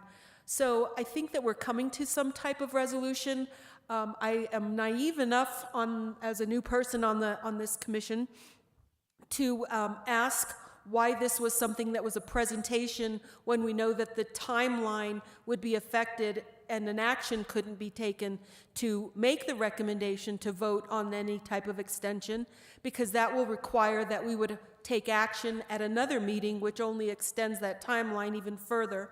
That being said, I still honestly do think that the steps and the way people have stepped in to try to do what we can to solve the issue is good. And I do agree. Why Saturdays? And people are going to do what they can to try to help the community members who have been affected by this. But I think there's a lot of room for improvement when we look back on processes. But I don't think we need to change the trajectory only to the extent that we're able to get people a temporary, let them move on, they have a number, and we can start to wrap this up. As well, when people are coming back for their renewals, that there is a reminder that says, guess what, folks, your renewal's up in a number of days. And we're taking into consideration that person who is, waiting till the 13th for something that's due on the 14th. So I both have to say respectfully, I am sorry for those who have had a bad impact, and I'm absolutely grateful for the good work that's been done to try to mitigate this. And then the last is sort of a question, and why wouldn't there be an opportunity to vote? Why is this a presentation and not an action item? But I rest it, and I'm done. Thank you, commissioners. So we have under number 10, matters from county commissioners and other elected officials, it says action and non-action items. Okay? Yeah. This might be a presentation. Down further in the agenda, it does say action or action items. I know Greg wants to say something, but I want to say a few things first. I'm also grateful to Penny and her staff for making all these changes and trying to make it more open. Nobody likes to change their address. I've never met one person who likes to change their address. But if you don't have a real address that can be found by emergency management, you're in trouble. And so that is a really important thing. This commission also, in the past, has been very generous with variances. And so if people need a variance, we can work on those. We can maybe possibly get them a temporary license number while they go through the variance process. Definitely fire inspection. I think there are going to be changes that we're going to have to do and amend in November when it comes back around. But if I counted that you need 60 to 90 days, and if November is the deadline, that means that if we had July, if we had July, August, September, October, that's more than 90 days, at least I think it is, to be able to get that. So if we do want to do an extension of the time limit, we could also have an emergency meeting like next week to say, okay, we're going to extend the deadline. We don't have to wait until the 28th. We could have this just one emergency meeting, publish title and general summary, extend the deadline until April 15th, or maybe, since that's tax day, maybe we make it May 1st. So people don't feel so burdened because they already have to pay taxes. The other thing that I heard at NACO, the National Association of Counties, is that Airbnb automatically charges occupancy lodger's tax. Verbo does not. And so therefore, I mean, this was brought up in a finance meeting, and it was like, Verbo doesn't want to deal with that. And so the only way we're going to get that to happen is through ordinance, you know, requiring Verbo and all of the processes, like Jeff mentioned, all of the vendors to non-discriminate. They all have to pay lodger's tax. Let's see, what else? Outreach. So even if we do extend it, I mean, I'm thinking staff working on Saturdays. I don't particularly like to work on Saturdays these days. But if we did have to do that, maybe we do it 2 times and still extend it, because maybe there are people who actually work during the week and they need to come in on a Saturday, and we make a special compensation. I am also very concerned about the people in my district who live in the Phase 3 annexation area, who have been having Airbnbs and have believed all this time since the city started annexation in 2008 and have not finished it and are in breach of their agreement, that, you know, these people have believed they were in the county. And because they get no services from the city, they get everything from the county, except for they have to go to the city for land use issues. So I am very concerned about somehow trying to give them a temporary permit. I don't know if we can do that, you know? It's a odd thing, but I know there are a number of people. Last time there was a gentleman here in the audience who was from that area. We had a woman speak tonight. So there are some, and I know there are others, I'm sure there are other Airbnbs over there that are, you know, in violation of the city code, but they had no idea they were even in the city, so why should they go to the city to get a permit? If I may, I bet you the city did not notify those people as to the compliance issues and fairly notice them when the city did their regulations as if they were not city members there. So this is a... They never hear anything from the city. So, so there's, you know, we have a number of different issues, but I want to go to Greg, because I know he has a number of things that he would like to say.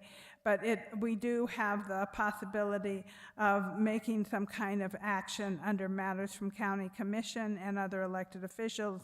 We also have matters of public concern, and I know there are a number of people here who want to speak about the short-term rentals. And so I'd like to go to Greg and then go to matters from county manager, and then go back to figuring out what we want to do in the near term. Greg. Thank you, Madam Chair and Commissioners. I just wanted to, I think, identify a few things to help frame conversation. First, it wasn't put on as an action item because the expectation was that the board would have one or more special meetings at which it could actually take action on an ordinance. So this certainly wasn't meant to preclude action by the board. It's also simply we didn't have anything for the board to actually take action on. So that's the reason it was presented in the manner that it was presented. Secondly, I don't know that the fire marshal is still present, but in thinking about, you know, capacity to inspect 500 properties, it doesn't exist. So the reality is, in terms of bandwidth, the fire marshal has even less capacity than growth management does at this point in time. And so the compromise that was struck in the ordinance was to have that self-certification, but have properties be subject to audit in the same way that the IRS processes things, so that there would be enough of a threat of inspection and issues that folks would take the certification seriously in terms of those health safety issues, was the structure that was put forward in the ordinance. I think relative to weekend work, evening work, we did, and this is getting down into the granular weeds, talk about providing cash overtime for that. The problem is whether you condense it into a month process or you spread it out over additional time. We need more hours under our current staffing level in order to process these applications in addition to the other work that needs to happen. So I don't know that there's any way to avoid that burden under current staffing levels.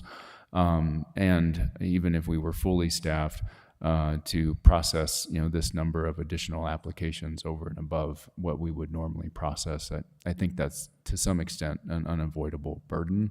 But again, that's the burden of being a public servant that Penny and her team are willing to move forward. So those are my only observations. Thank you, Madam Chair. Thank you, Commissioners.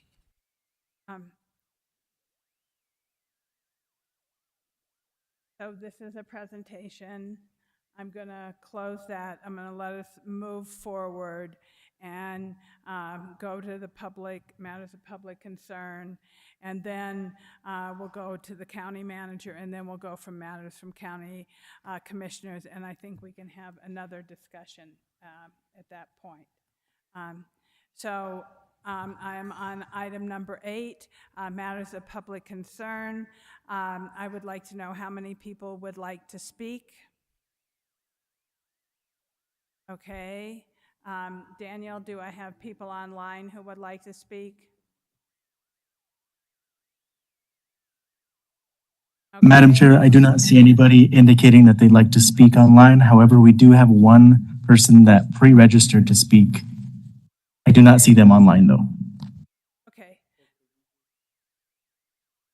No, there's a number of people here to speak, so please, will you kind of self-organize and come up to the podium, because the matters of public concern is now open. And Daniel, are you going to put up a 3-minute time limit, please? Madam Chair, I will display the timer right now. Okay, thank you. Madam Chair and Commissioners, my name is Jessica Fagerhout. I live off of Route 14 and have an Airbnb. I'm here to talk to you about the whole health and safety issue that you've heard so much about today. Section 2.1 of the ordinance states that the number 1 purpose of your regulation was to ensure the safety and welfare of vendees to whom STRs are rented. We are all happy to do the fire certification. I went and measured my windows to make sure that firemen can get in. None of us wants our buildings to burn down or for anybody to get hurt. However, that is not what's happening when we go into the land use office.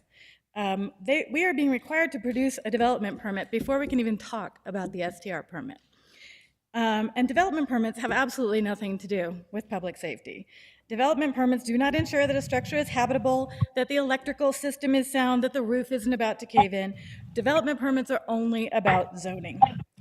They pull your property up on a map and start poking at it and saying, what's this, what's that, what's that? What's that building for? How do you use it? How long has it been there?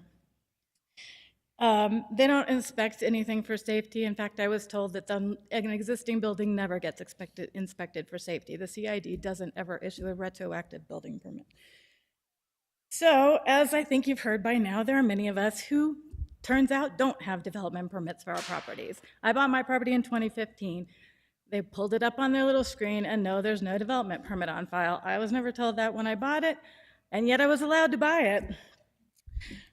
So now we're being required to get that after the fact. This is the time-consuming and expensive process that you've been hearing so much about, and that has snarled the implementation of what you, Commissioner Chair, had said should just be a simple business license, and you mentioned it as well, Commissioner Green. Basically, the STR ordinance opened up an opportunity for the Land Use Office to retroactively apply the current zoning codes to pre-existing properties. These are the totally revamped revamped zoning rules that went into effect in 2016, 6 years ago. So we're being told that we have to make extensive and expensive changes to our properties to bring them into full compliance with the SLDC, every aspect of it. I could tell you about my property if I had more time, but, and basically my question is, the land use office is focusing entirely on short-term rental owners with this enforcement. They're saying that they can't selectively enforce their rules, but in fact they are selectively enforcing them on us. And once again, it has nothing to do with public safety. It's simply about zoning. So to us, the solution is simple. Amend the ordinance to specify that the only requirements you need for obtaining an STR business license are a warranty deed, proof of taxes paid, and that fire safety certification, which we all take very, very seriously. This will achieve your goals of protecting public safety and collecting taxes, and it will stop the land use office from subjecting us to this onerous and completely unnecessary additional process. Thank you. Thank you very much. Next. If you please come and stand in a line so we can move this on. Hi, welcome. Hello, thank you. Trey Corcoran. I'm welcome new commissioners. I'm my commissioner. And I just wanted to say, first of all, I'm an Airbnb owner on Highway 14. And same story, I bought my house with no knowledge of, with the intention to use these as either rentals or Airbnbs, with no knowledge of them being permitted, unpermitted. And one of the reasons people are waiting, I can tell you, is because they're hearing the stories like Jessica's. They're not coming in, but because they know. And look, this is my third meeting on this, and I listen to all of it. I take both sides of it. I want to be a responsible Airbnb owner. And the problem here is that, and I thought in all the meetings, like for me, yes, I just love to be left alone and do what I want to do. But I also realize I'm a citizen of this county and the United States and the world. Like I want to do my part. And I thought that the county commissioners all had good points about things. I didn't disagree with the ordinance. The problem is that the checks and balances, you guys all put together the ordinance, and now the land use office has taken over. And so the stories I'm getting is, my driveway is not wide enough. You can't have a split in your driveway. You can't have a turnaround on your property. This building may or may not be permitted. The permit may have been thrown out, which is apparently something that the permit office does.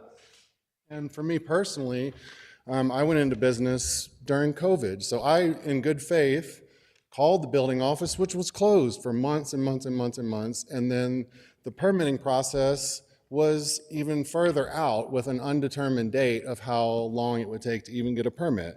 And so now people like me who have, I couldn't get unemployment during COVID, all these other things, that's a personal story. It's not really that relevant now that the ordinance is passed. But the point is, I have life plans. This is all of my income. I have a kid on the way. I have a wife in graduate school. And then here comes the land use office saying, well, where's your permit for your building? Well, no one told me that when I bought my house, and I think this number, which is not true, which I did, is 62% have been approved so far. But I know several people who have their applications. The application was approved pending the land use office. So I know the percentage is going to be very, very low. I also own 2 properties in Madrid where I'm almost positive there are no permits for any buildings in Madrid. So I haven't even applied for one of those. So I think the answer is what the previous speaker said, which is just take this out. I think if you went and looked in the rural county, how many accessory dwellings have permits, you're probably going to put 85% of the people in the rural county out of business. So if that was your intention, which was not the ordinance you passed, that was not the intention. It didn't say anything about building permits, the SLDC, anything. And now the whole thing hinges on that. If we didn't have that, the application process would be over like this. If it was just check your boxes, come in, we'll help you. That's not the case. This is punitive. This is targeted by people who do not like Airbnb, and they're given too much power. Thank you, sir.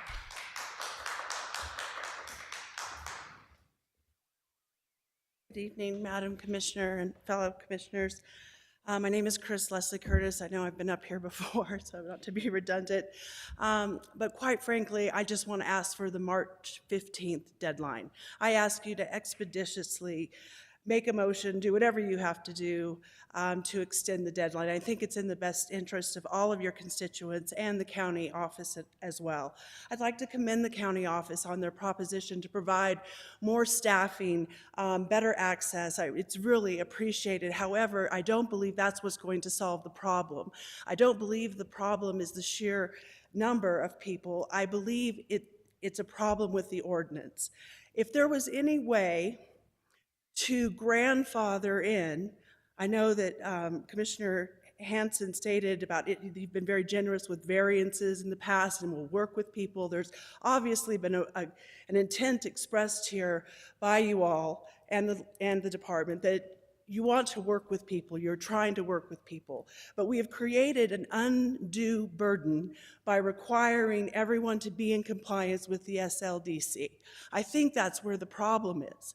I think that if you can go back to that and consider grandfathering at the county level, I understand the SLDC has some parameters around it about grandfathering, but if there was any way for you to take the people that are in good faith trying to go through this application process and remove that SLDC requirement, grandfather them in, and then move forward with it where people know to expect that so that they're digging for their building permit way in advance of asking for an STR permit. Because what's happening now is that the SLDC is applicable to all county residents, but only people asking for an STR permit are being held accountable.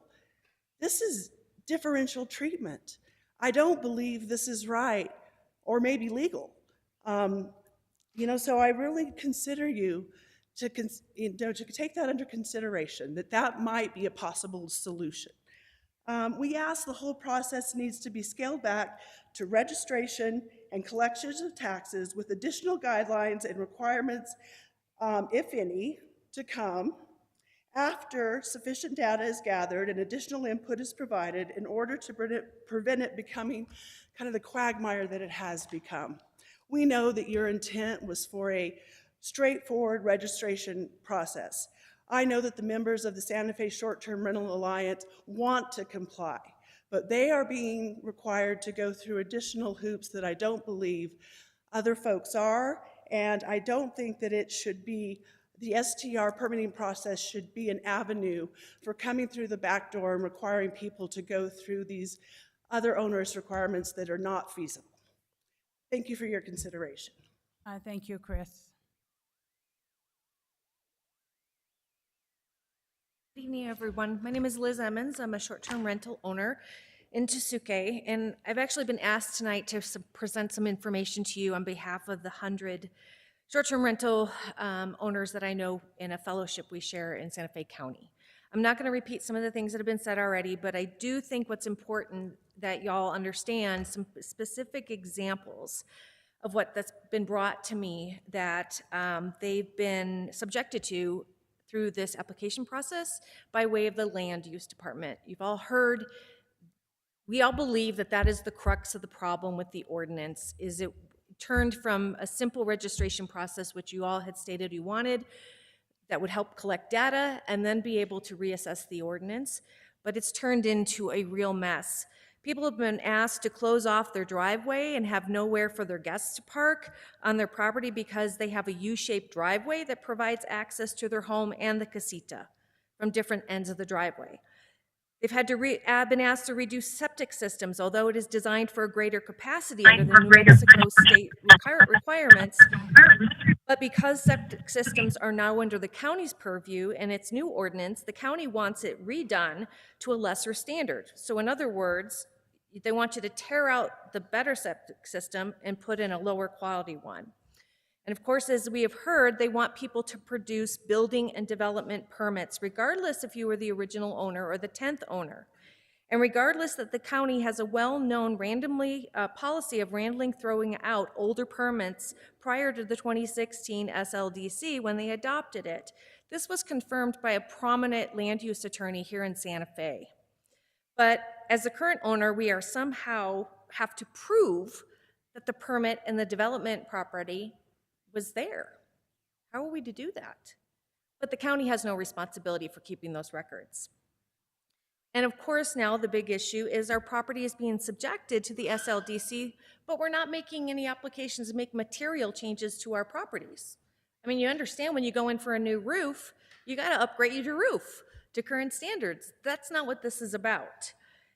Here's an experience, one woman experienced. She was in the room with 12 men standing with their arms crossed, looking down on this petite 60-year-old woman who was seated with an aerial enlarged shot of her property blown up on a large screen, and she felt horribly intimidated by that.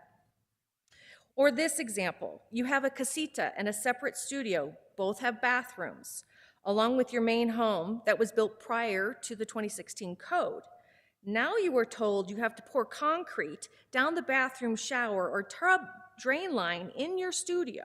So you have a main house, a casita, and a studio that you were allowed to have. It was under code prior to 2016 because you have 2 kitchens and 3 bathrooms.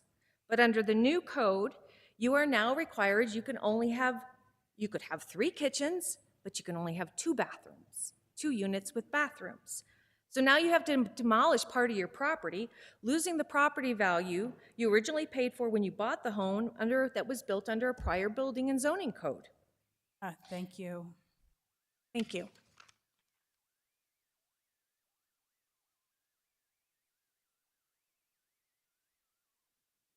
Thank you. My name is Bob Clancy. I'm from San Pedro, southern part of the county. And something that hasn't been mentioned at all is a situation that I'm in. And that's that I think we are really misclassified as a non-owner occupied versus an owner occupied. If you look at the ordinance, it has characteristics for both. For the owner occupied, it's the person is there, they're part of the community, they care, they're available 24/7, a lot of things like that. And I'll try and be brief because I know I've sent you all an email explaining our situation in detail. I talked to Jose Larinaga, who was told that no, there is no mechanism by which you can ask for a variance or for somebody to look at your situation. I sent it to Ms. Ellis Green and was told that it was written that way because it was clear and easy to enforce. To me, having something that does not fit reality, but it's still put forth because it's easy to enforce, is not the way to write an ordinance. And it would be really, really nice if there was some mechanism by which we could present our situation to the county and say, here's what our place is like, and get some kind of variance or exception. Thank you.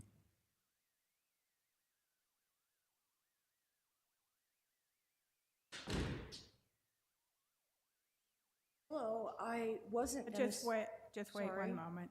Let's reset the clock. Okay. Well, I wasn't going to speak tonight because this whole process has been extremely stressful and traumatic. But with the comments that I've heard, I just feel emboldened and have some courage. I'm not going to spell... Your name and... Sarah West, and I live on Highway 14, and I own a property that has a STR on it. My appointment is on the 20th, next week, and I am terrified. I am stressed, anxious. I've lost sleep over this. I've cried over it. It is terrifying. And not just me, but other people I know out there in my area, we're actually starting to think, oh my God, I guess I'll just sell the family property because this isn't a hobby for me. this is part of my income, so I can help my kids and my grandkids and live a normal life. And I would go into this in good faith, absolutely, we will comply, and it's horror stories. And I don't know, I just, yeah, I echo what everybody back there said. Extend it, take out these capricious and arbitrary regulations and requests that are financially and emotionally traumatizing. I'm not gonna rip out my walls. It's a safe, good house. 5-star reviews across the board. And I love my community. I'm here, you know, yes, pay taxes, whatever. Also, you know, Airbnb has been taking out taxes, but they've been paying them to the city, not you guys. That's your money. So you guys need to figure out how to get that. But anyway, I just have to tell you, I don't think it's a normal thing to feel so scared to go in to a meeting where you're trying to do the right thing and comply. So anyway, thanks, and Thank you very, very much. Is there anyone else here who would like to make a public comment, matters of public concern? Okay, is there anybody online that would like to make a comment on matters of public concern? Madam Chair, I don't see anybody online that would like to speak during public comment. However, there are 2 call-in users. If you're a call-in user and you would like to speak, please dial *6.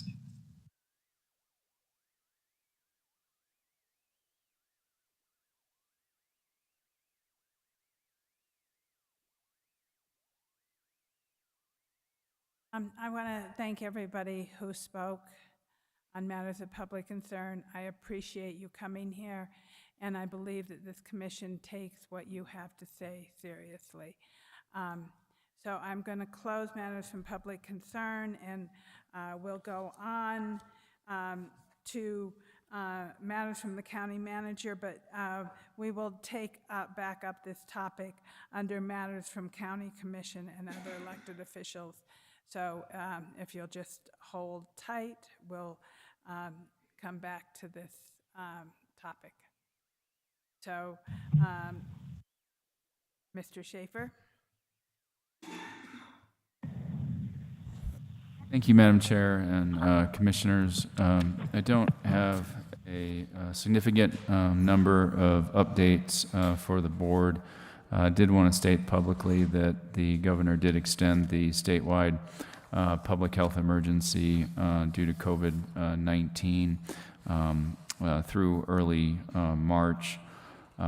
Separately, I did want to notify the board that we do have some upcoming vaccination events that are available to the public this Saturday, Thursday, February 16th at the Santa Fe County Public Safety Building, Thursday, February 23rd at the Hondo Fire Station. Both of those events are from 10 a.m. to 2 p.m. and Tuesday, February 28th at the Agua Fria Fire Station from 3 to 7 p.m. And so again, these are both COVID-19 as well as flu vaccine events that are upcoming, and we'll have both Moderna and Pfizer primary and booster doses available. That's all I have by way of miscellaneous and COVID-19 updates. Thank you.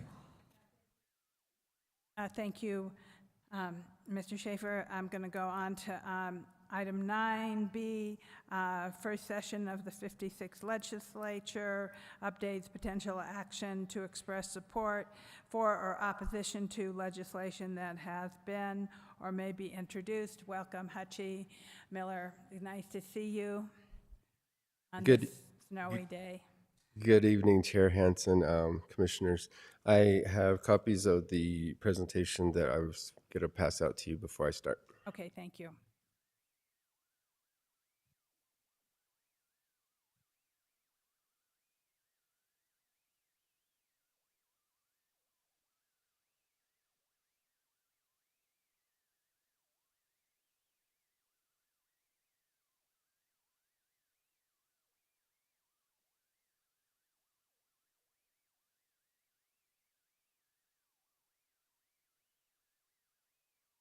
Thank you.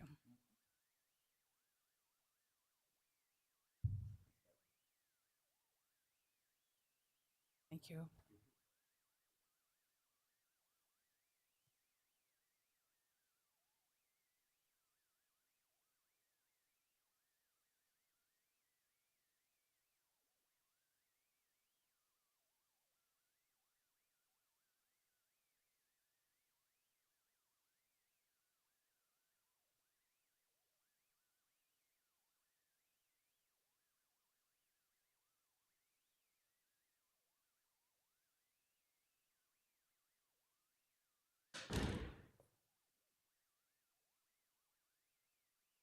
Madam Chair, Commissioners, I think I can go through things rather quickly here. I know it's been a long meeting so far. In the report right here, I have listed, as I did last time, page 1, the dates of the legislature, and we're almost at the halfway point. Thursday will be the last day for introduction, the 16th, and then I'll be having to start looking for dummy bills. And so there's the number of the pieces of legislation that have been introduced. It's quite in line with the regular 60-day session. We're in the 400s for the bill numbers. And lastly, on page 2 is we've passed the deadlines for capital outlay requests, and it has here as Friday, February the 10th, or actually, it's on page 3. Capital outlay requests will be posted on February 17th. I'm not sure if that will take place, as legislative staff has been quite busy with the budget as well as all the capital outlay requests that are coming in. But it should be, we should get a look at both the budget and capital outlay requests, most likely sometime next week.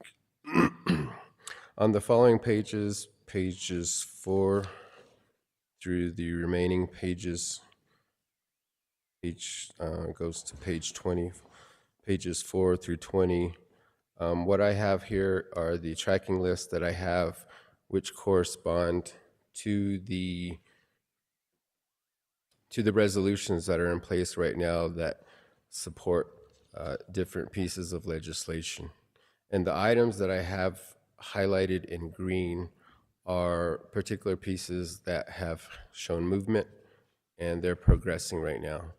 So I wasn't going to go through each one of these tracking lists, but I do have a few bills that I have on the supplemental page here that I was going to go over, and they're related to county-related priorities. The first item I wanted to talk about was the budget itself and what is going on right now with the budget. There has been specific requests by the board to support different agency budgets, in particular the State Environment Department.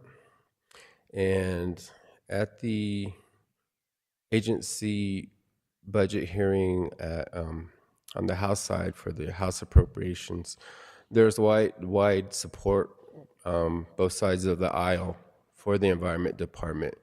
They weren't quite at the level of the executive recommendation, which was higher than the legislative recommendation, But what they are trying to do, not only with the Environment Department's budget, but with all agencies, is trying to meet the needs of each agency by making special appropriations. So what this means is that they're trying to look at one-time appropriations that won't be reoccurring, but can get departments and agencies up to speed and get it what it is that they need through special projects, and they'd be able to hire contracts or consultants to get things where they're needed. They're still trying to take into account that the boom created by the oil and gas industry isn't likely to last that much longer for fiscal years. So that's how they're trying to make these agency budgets whole. And so what we'll see in the coming week or so is the different special appropriations placed in either House Bill 2 or the junior bill, which is Senate Bill 192. And so they'll go into these things and they'll say, for instance, programming for health and human services for homeless shelter needs. And they'll go through and list different counties that they're making these different appropriations for.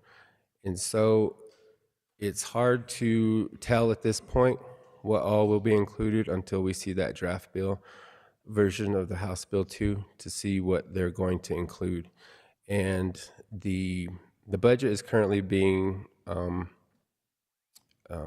put together with cooperation on both Senate, House, and also the governor's office. So I think for me to provide information as to, I guess, what has a high likelihood of being included at this time would be premature until we actually see a budget bill in its draft form, which would then go to the full House and then on to the Senate for, I would say, last-minute additions. Lastly, to note on the budget side too, this also does have an effect on the capital outlay bill, because some projects and services could be handled through the special appropriations at either in House Bill 2 or the Senate Junior Bill, and they might be taken out of capital outlay and leave more money for projects there. And so everything is being considered all together at once right now. So it's a pretty hectic time for legislative, financial staff at the moment, to say the least. Everything, everywhere, all at once. Madam Chair, I think that might be the perfect synopsis. The next item I have here on the supplemental sheet is Senate Bill 12. It's the film production tax credit. This was brought to my attention by our own film office and also members from the city.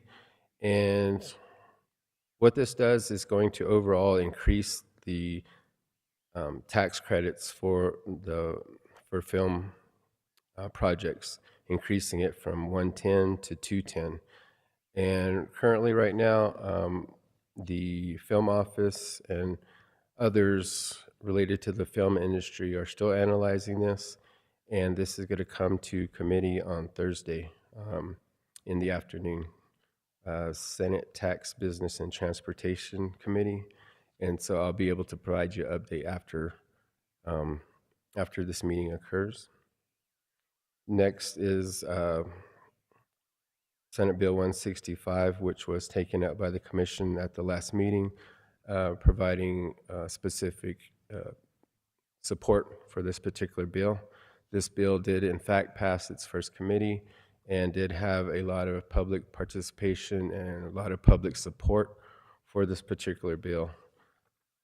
Although it did make it through, one of the committee members who is also a member on the Senate Judiciary, where the bill goes next, pointed out that because this was such a impactful bill towards participants who would be partaking in the local participation, they wanted to make sure that they had everything in order so that getting and receiving the necessary energy, which this deals with, power, was in place, and there wasn't any ambiguity if it was put into place, and then you were therefore later trying to make the rules as this act was put in place.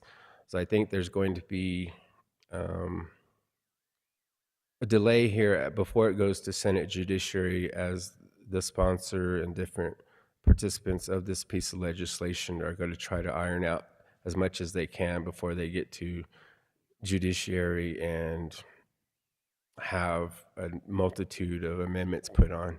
So it's not scheduled right now for Senate Judiciary, but that'll be the next stop. And hopefully, once these things are ironed out and it gets the Senate Judiciary Committee endorsement, it should have a smoother ride as it progresses through the legislature. House Bill 230, and this goes to a resolution that we do have in place from the county, and it's supporting harm mitigation for alcohol-related issues. And so there's two versions. It's the same bill. There's a House version, House Bill 230, and there's also a Senate version, Senate Bill 259. And House Bill 230 did make it through committee on Friday morning, and I was there to provide the support and provide the committee with our copy of the resolution. Truth be told, though, this is a bill against the liquor industry, and it's going to have a tough road to go through. They have a lot of influence at the Capitol, and they're going to be pushing back on this increased tax. That essentially what the bill is.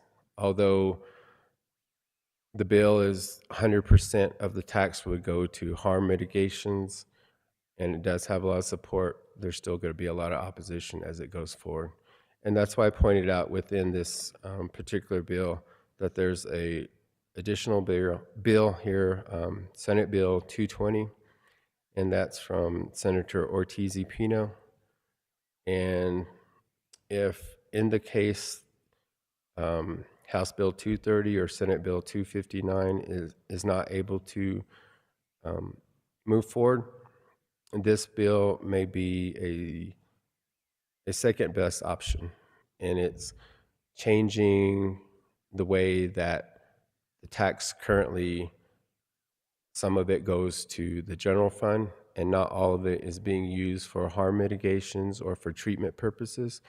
This bill would change that, and so it would change that all that tax that's currently received from liquor sales would go to those much needed services. So still a good bill, and is going towards the goals that statewide local DWI programs are trying to achieve, which is some level of increased harm mitigation related to alcohol or excessive alcohol use.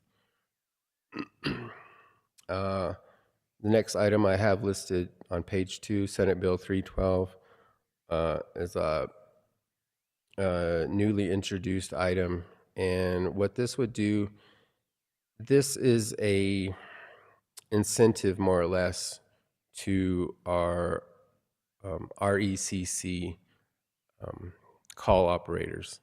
So it would put them in the same classification as police officers or other emergency response providers, and that they would be retirement eligible within 20 years. So this would be a good bill, and it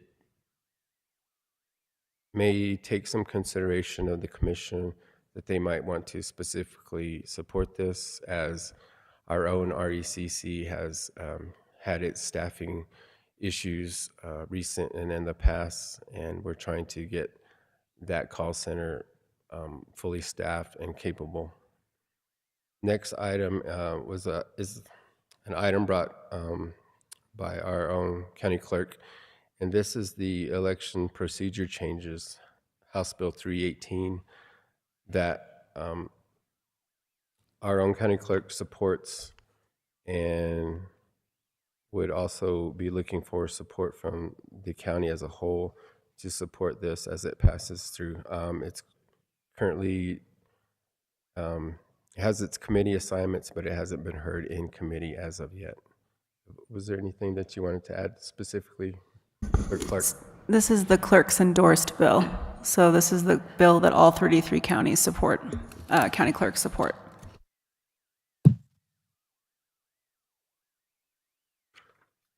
With that, Madam Chair, that's my brief overview, and I'm looking for any direction that the commission has to offer at this time as well.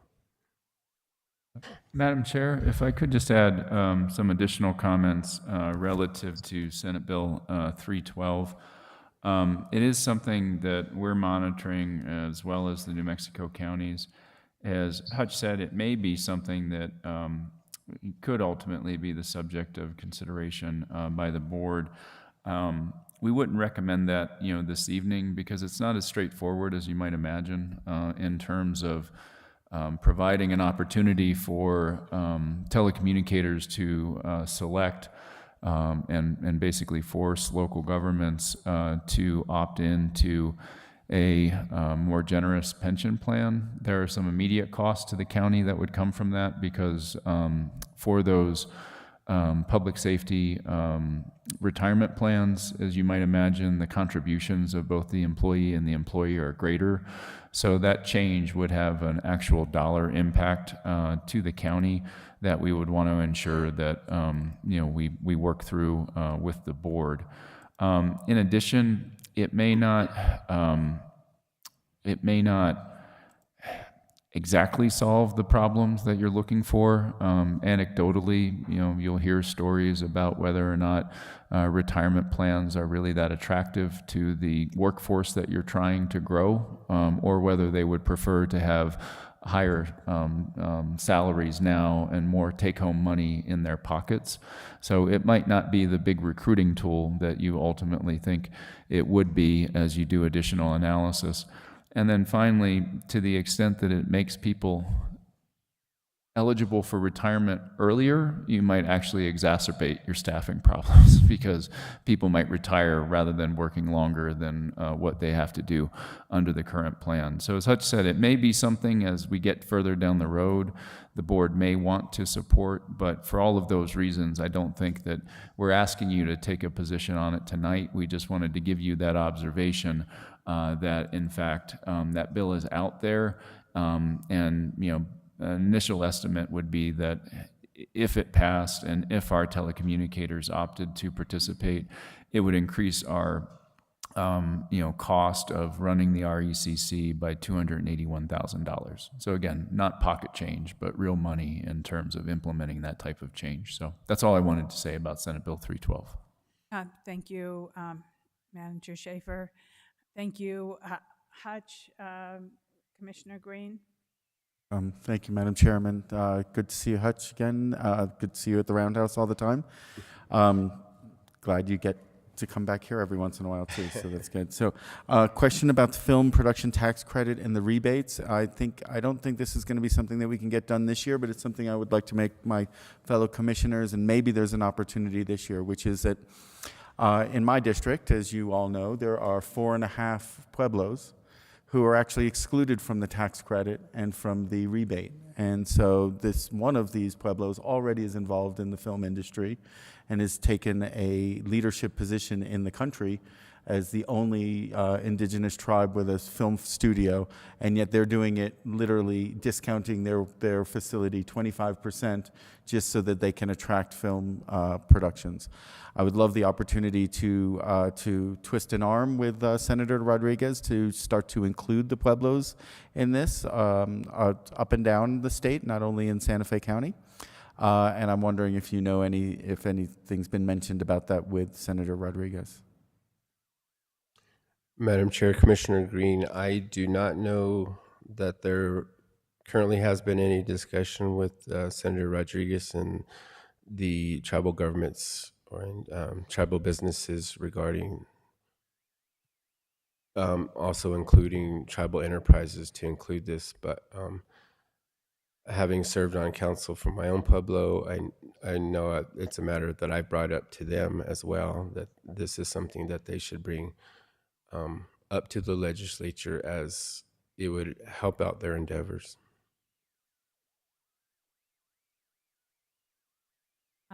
Any other comments before we move on? Okay, we're gonna go to matters of county commission and other elected officials. So let's wrap up this issue on the short-term rental for right now. I heard different various 2 months. What is the pleasure of the board? I would like to say somebody who actually likes regulation. You know, I think the development permits are really burdensome, and it seems like we are punishing people who have bought property who had no idea that they didn't have a building permit, and they were buying property that was platted and legal. And if we're gonna have this, these buildings are not up to code, and you need to know that before you buy this piece of property. I feel like there is really some problem with that because people who are buying this are not given adequate information, and now they're being punished. So I have some issues with that. I personally think maybe we extend the deadline maybe a month or two. I think we could do that without having to extend a moratorium, and give staff some breathing room, but at the same time, keep the kind of schedule that we have during the week so people can also do some of their other work. I know that other people out there don't realize that maybe staff has other developments going on, and this is not the only thing they are doing. And I'm just setting Madam the ground. Chair, if I could, I hesitate to interrupt, but the suggestion I was going to make is if there's direction to explore this topic, I would suggest you identify a special meeting date, and I would recommend that you do that next Monday, if not over the weekend, so that you can flesh out all of these ideas and we can draft an ordinance. Would be a suggestion for you to consider, because prefer a longer extension rather than a shorter one because of capacity, what have you. But again, I just would respectfully suggest that you might have a more robust discussion if you target a special meeting at which we actually come up with the contours of the ordinance that you want to put forward. So it's just something to suggest as to how we do that. Manager Schaefer, I'm tired. I apologize. I'm good with that we have a special meeting and have a really robust discussion on this and figure out what we want to do. What do I hear from my other commissioners? Madam Chair. Commissioner Hughes. Yeah. I'm fine with the special meeting, but before Manager Schaefer made that suggestion, I was going to suggest that we do an extension and then allow discretion of the staff to grant waivers for minor departures from the SLDC. In other words, give people give people their registration, and if it's just a matter of a driveway or something non-life-threatening, that they get the license, and then they have a year to clean it up before they get the next license. And I was actually going to suggest a shorter, like 1 month, like you said, and I think we need to extend the moratorium the same length as what we extend the deadline, so that staff isn't rushed to get the stats. And so, I mean, because everything takes longer than you think, right? But I mean, we could either go with that, or people can shoot that down now, or we can have a special meeting. I think we need a special meeting because we do need to make some motions, and I don't have anywhere on here where I have the ability to have a motion on this. I have the ability that we can give staff direction, but I don't have anywhere on the agenda where I can make a motion and, you know, tell staff. So I think I'm correct, Jeff and Manager Schaefer, that what I'm saying. So Commissioner Green, a special meeting? Yes. Discuss this? Absolutely. Okay. Commissioner Bustamante? Okay. Okay. So let's, we'll work on a date. Was the suggestion, Yeah. this question to do it either to actually schedule the meeting for this weekend or Monday? Well, I While think- everybody is here, I would just assume we nail down the date. So if Yeah. we That want was to the look, yeah. So we can nail down a date right now. That is something we can absolutely do. I'm available Monday afternoon. Okay, we have to have 3 days' notice or something like that, so I think Monday might be the soonest. Is that true?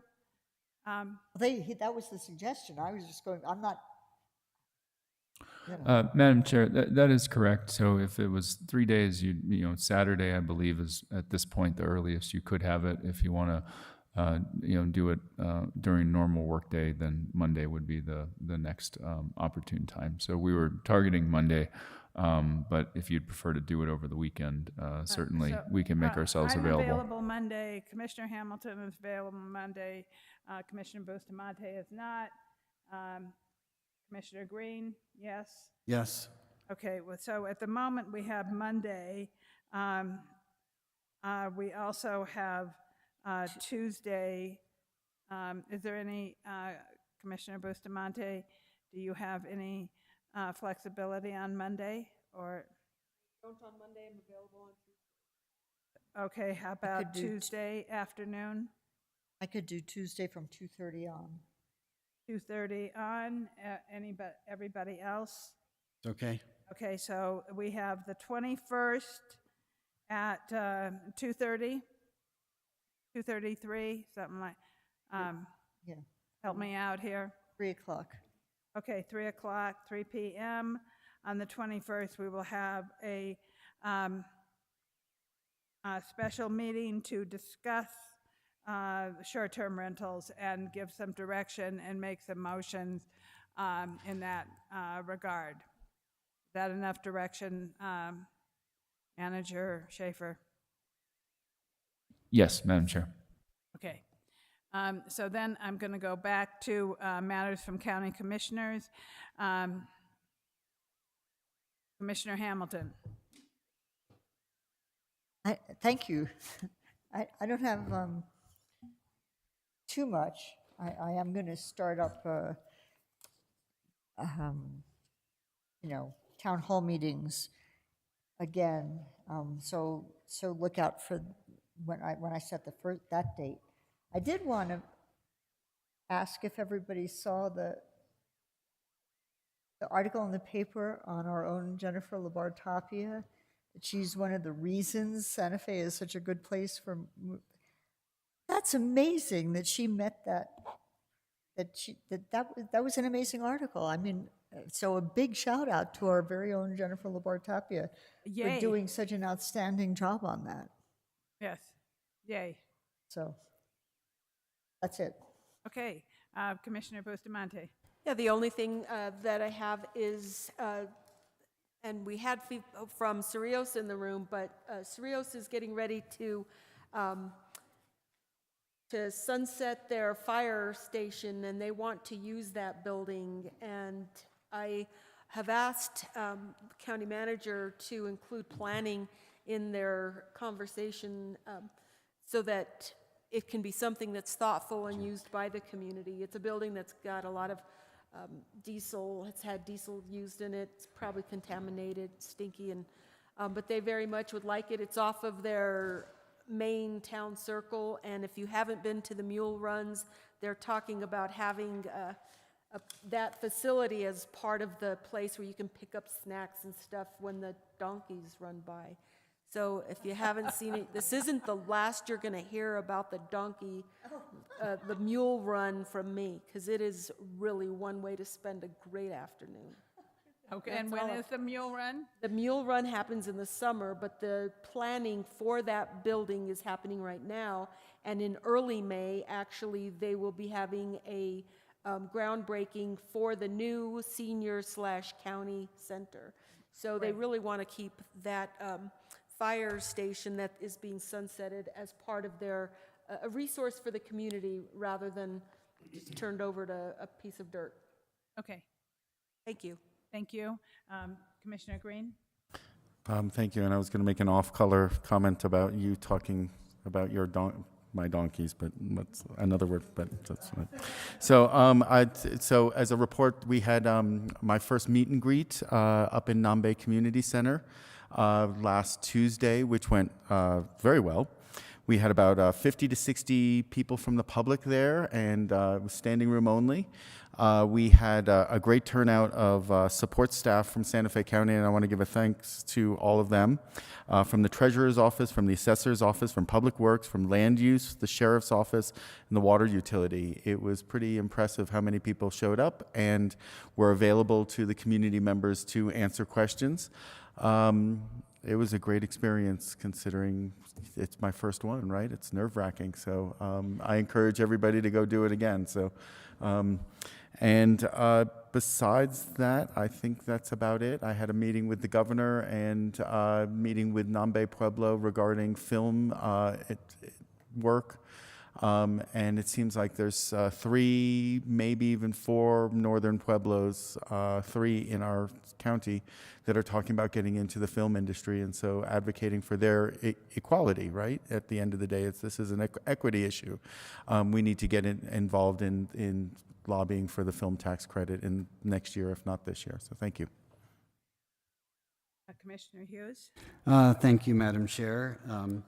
Just a couple things. I had a town hall last week featuring the treasurer, and she did bring in some people, so that was good, and I think her presentation was well received.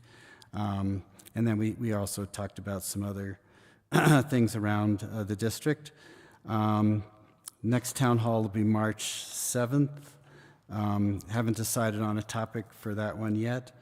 I did want to mention, I know that Commissioner Green last time mentioned perhaps having a budget committee, and I think if we should either have a budget committee or we should do a more robust committee of the whole to consider the budget. My understanding is that in years past, before I was a commissioner and before there was a pandemic, we used to get together with the department heads and such to talk about the budget, and I would suggest that at least I would be interested in doing more of that. And then finally, I just want to bring up again the issue of transferable development rights. I think that we should, as soon as we can get STRs put to bed, we should bring up TDRs and get that taken care of as well. I think the staff has some good proposals for that just need to be brought forward and discussed at the BCC. And that's it for me. Thank you. Okay, so as most of you know, I've been in DC for the last week. We had an incredible party for the National Heritage Area and celebrated that. It was a very successful, and many people came, and We now have 15 years, so that was extremely exciting. I then spent the rest of the week making Hill and agency visits. I met with U.S. Forest Service. I met with Senator Heinrich's office, Senator Ledger Fernandez's office, Representative Ledger Fernandez, and Representative Stansberry. I also met with U.S. DOE and NNSA. It was a very interesting meeting with NNSA that I will share with you more as the time goes by, but I presented our surplus plutonium resolution. I requested that they come here and both do a joint meeting together, environmental management and NNSA, and talk about the issues in New Mexico. I met with Undersecretary Jill Ruby, and she is very interested and willing. It was a very engaging meeting, I have to say, and I'm grateful that I had the opportunity to meet with her. I also met with DOE, Ike White, who is another Undersecretary of EM. Then I met with Senator Lujan's office, and then I met with DOI, Department of Interior. Caja del Rio seems to be a top issue on their list. I also met with BOR, BIA, people who we had, that Commissioner Hamilton and I had worked with when we did the original Amet and road settlement. So it was nice to see some of these old friends, so to speak, Tracy Goodluck and Pam. I can't remember Pam's last name, but we have our own nickname for her.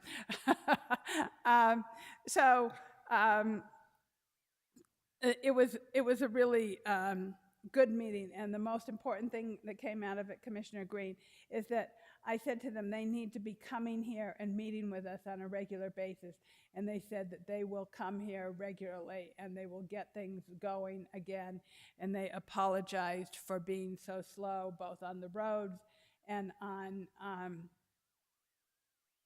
the water system. So I expressed to them that I really wanted them to come here and meet with you. You were a new commissioner, and they were very receptive to that.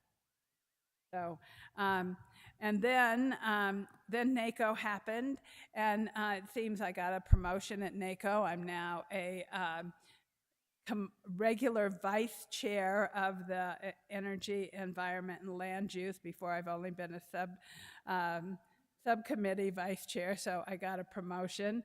And all my resolutions passed, especially the most important one, which was the National Association of Counties urges Congress to raise the debt ceiling to avoid a default on federal debt. The U.S. government always pays its debts. I got that passed out of NACO, which NACO is a fairly conservative organization. There was a couple people trying to attach the debt ceiling and spending. Those resolutions failed by the wayside. This one went through. A former president of NACO said, "Oh, they're just not NACO resolutions, they're honor resolutions." I kind of have built a reputation for being somebody who writes policy at NACO, so and successfully writes policy. So I was very happy to have both of my resolutions passed. The Arts and Culture Committee meeting was very exciting, and it was, I would have liked to have stayed for the whole conference. I was sorry I had to come home, but at the same time, I was grateful to be able to come home and be here with all of you today. Because I love you all. So happy Valentine's Day to everyone. And so that is my brief but spectacular update. And so then we will move on to matters from other elected officials. I see that Madam Clerk is here. Would you like to say a few words? Thank you, Madam Chair. I have a Board of Directors meeting on Saturday with the New Mexico Association of Counties. So if there's something you would like me to bring to their attention, feel free to email me and let me know, and I will put that on my to-do list. Thank you. You can definitely share my resolution about the debt ceiling. Yes, ma'am. And we look forward to hearing your report back from the board meeting. We would actually really appreciate that at your next meeting, something that we haven't gotten for a long time, and so we would love to have a report of what happens at the board meeting. Happy to. Thank you. So with that, are there any other elected officials online or at all, Daniel? Madam Chair, I do not see any other elected officials on WebEx. Okay, so with that, I'm going to go to matters from the county attorney. So if you would like to, Mr. Young. Thank you, Madam Madam Chair and Commissioners. I would request we go into executive session tonight to discuss threatened or pending litigation in which Santa Fe County is or may become a participant as allowed by Section 10-15-1H7 NMSA 1978, and discussion of the purchase, acquisition, or disposal of real property or water rights as allowed by Section 10-15-1H8 NMSA 1978.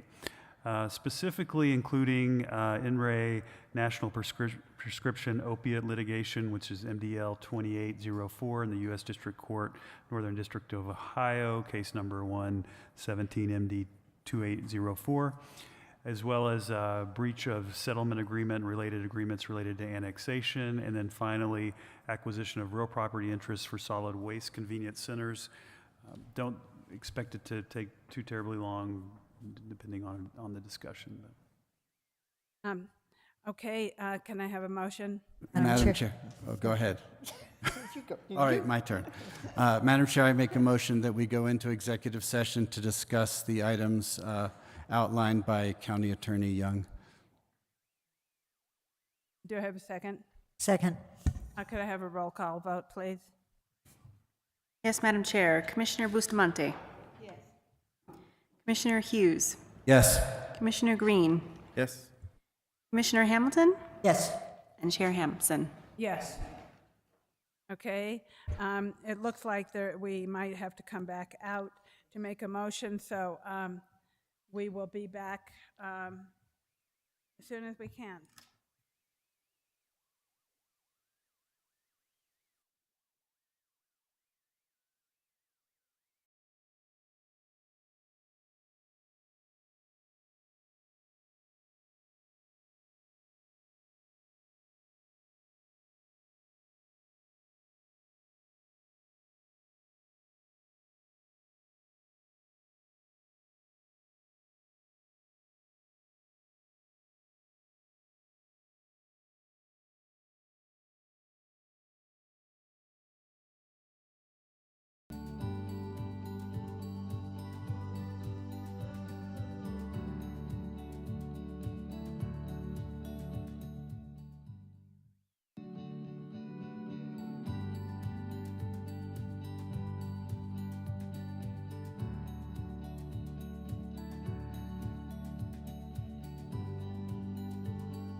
Motion to come out of executive session? Does that include that nothing was discussed other than what was told to us by Commissioner? Thank you for the Attorney friendly Young. amendment. That's right. Nothing was discussed other than what was brought up by County Attorney Young. And Second. Aye. Aye. Now, opposition, if the motion passes. Next, Commissioner Green. The next item of business was resolution number 2023, 11B, sorry, resolution authorizing Santa Fe County to enter into a settlement agreement with Albertsons, CVS, Kroger, Walmart to resolve the county's pending litigation consolidated and currently pending in the Northern District of Ohio, RE, the opioid litigation, MDL 2804, and authorizing the county manager to execute on behalf of the county all documents necessary or proper to effectuate the county's participation in the settlement agreements. And I make a motion to approve this resolution. And I second that.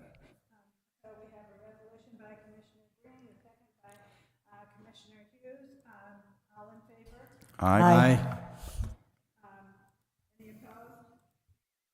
No opposed, so the ayes have it. Concluding business. Are there any announcements? May I Madam offer Chair? a resolution number?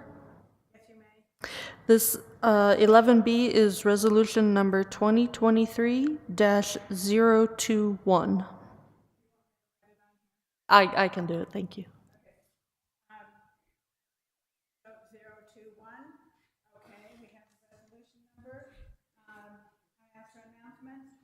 What's the pleasure of the board? Motion to adjourn? Do I have a Second. Discussion. All in favor, say aye. Aye. Okay, see you next week. Discussion.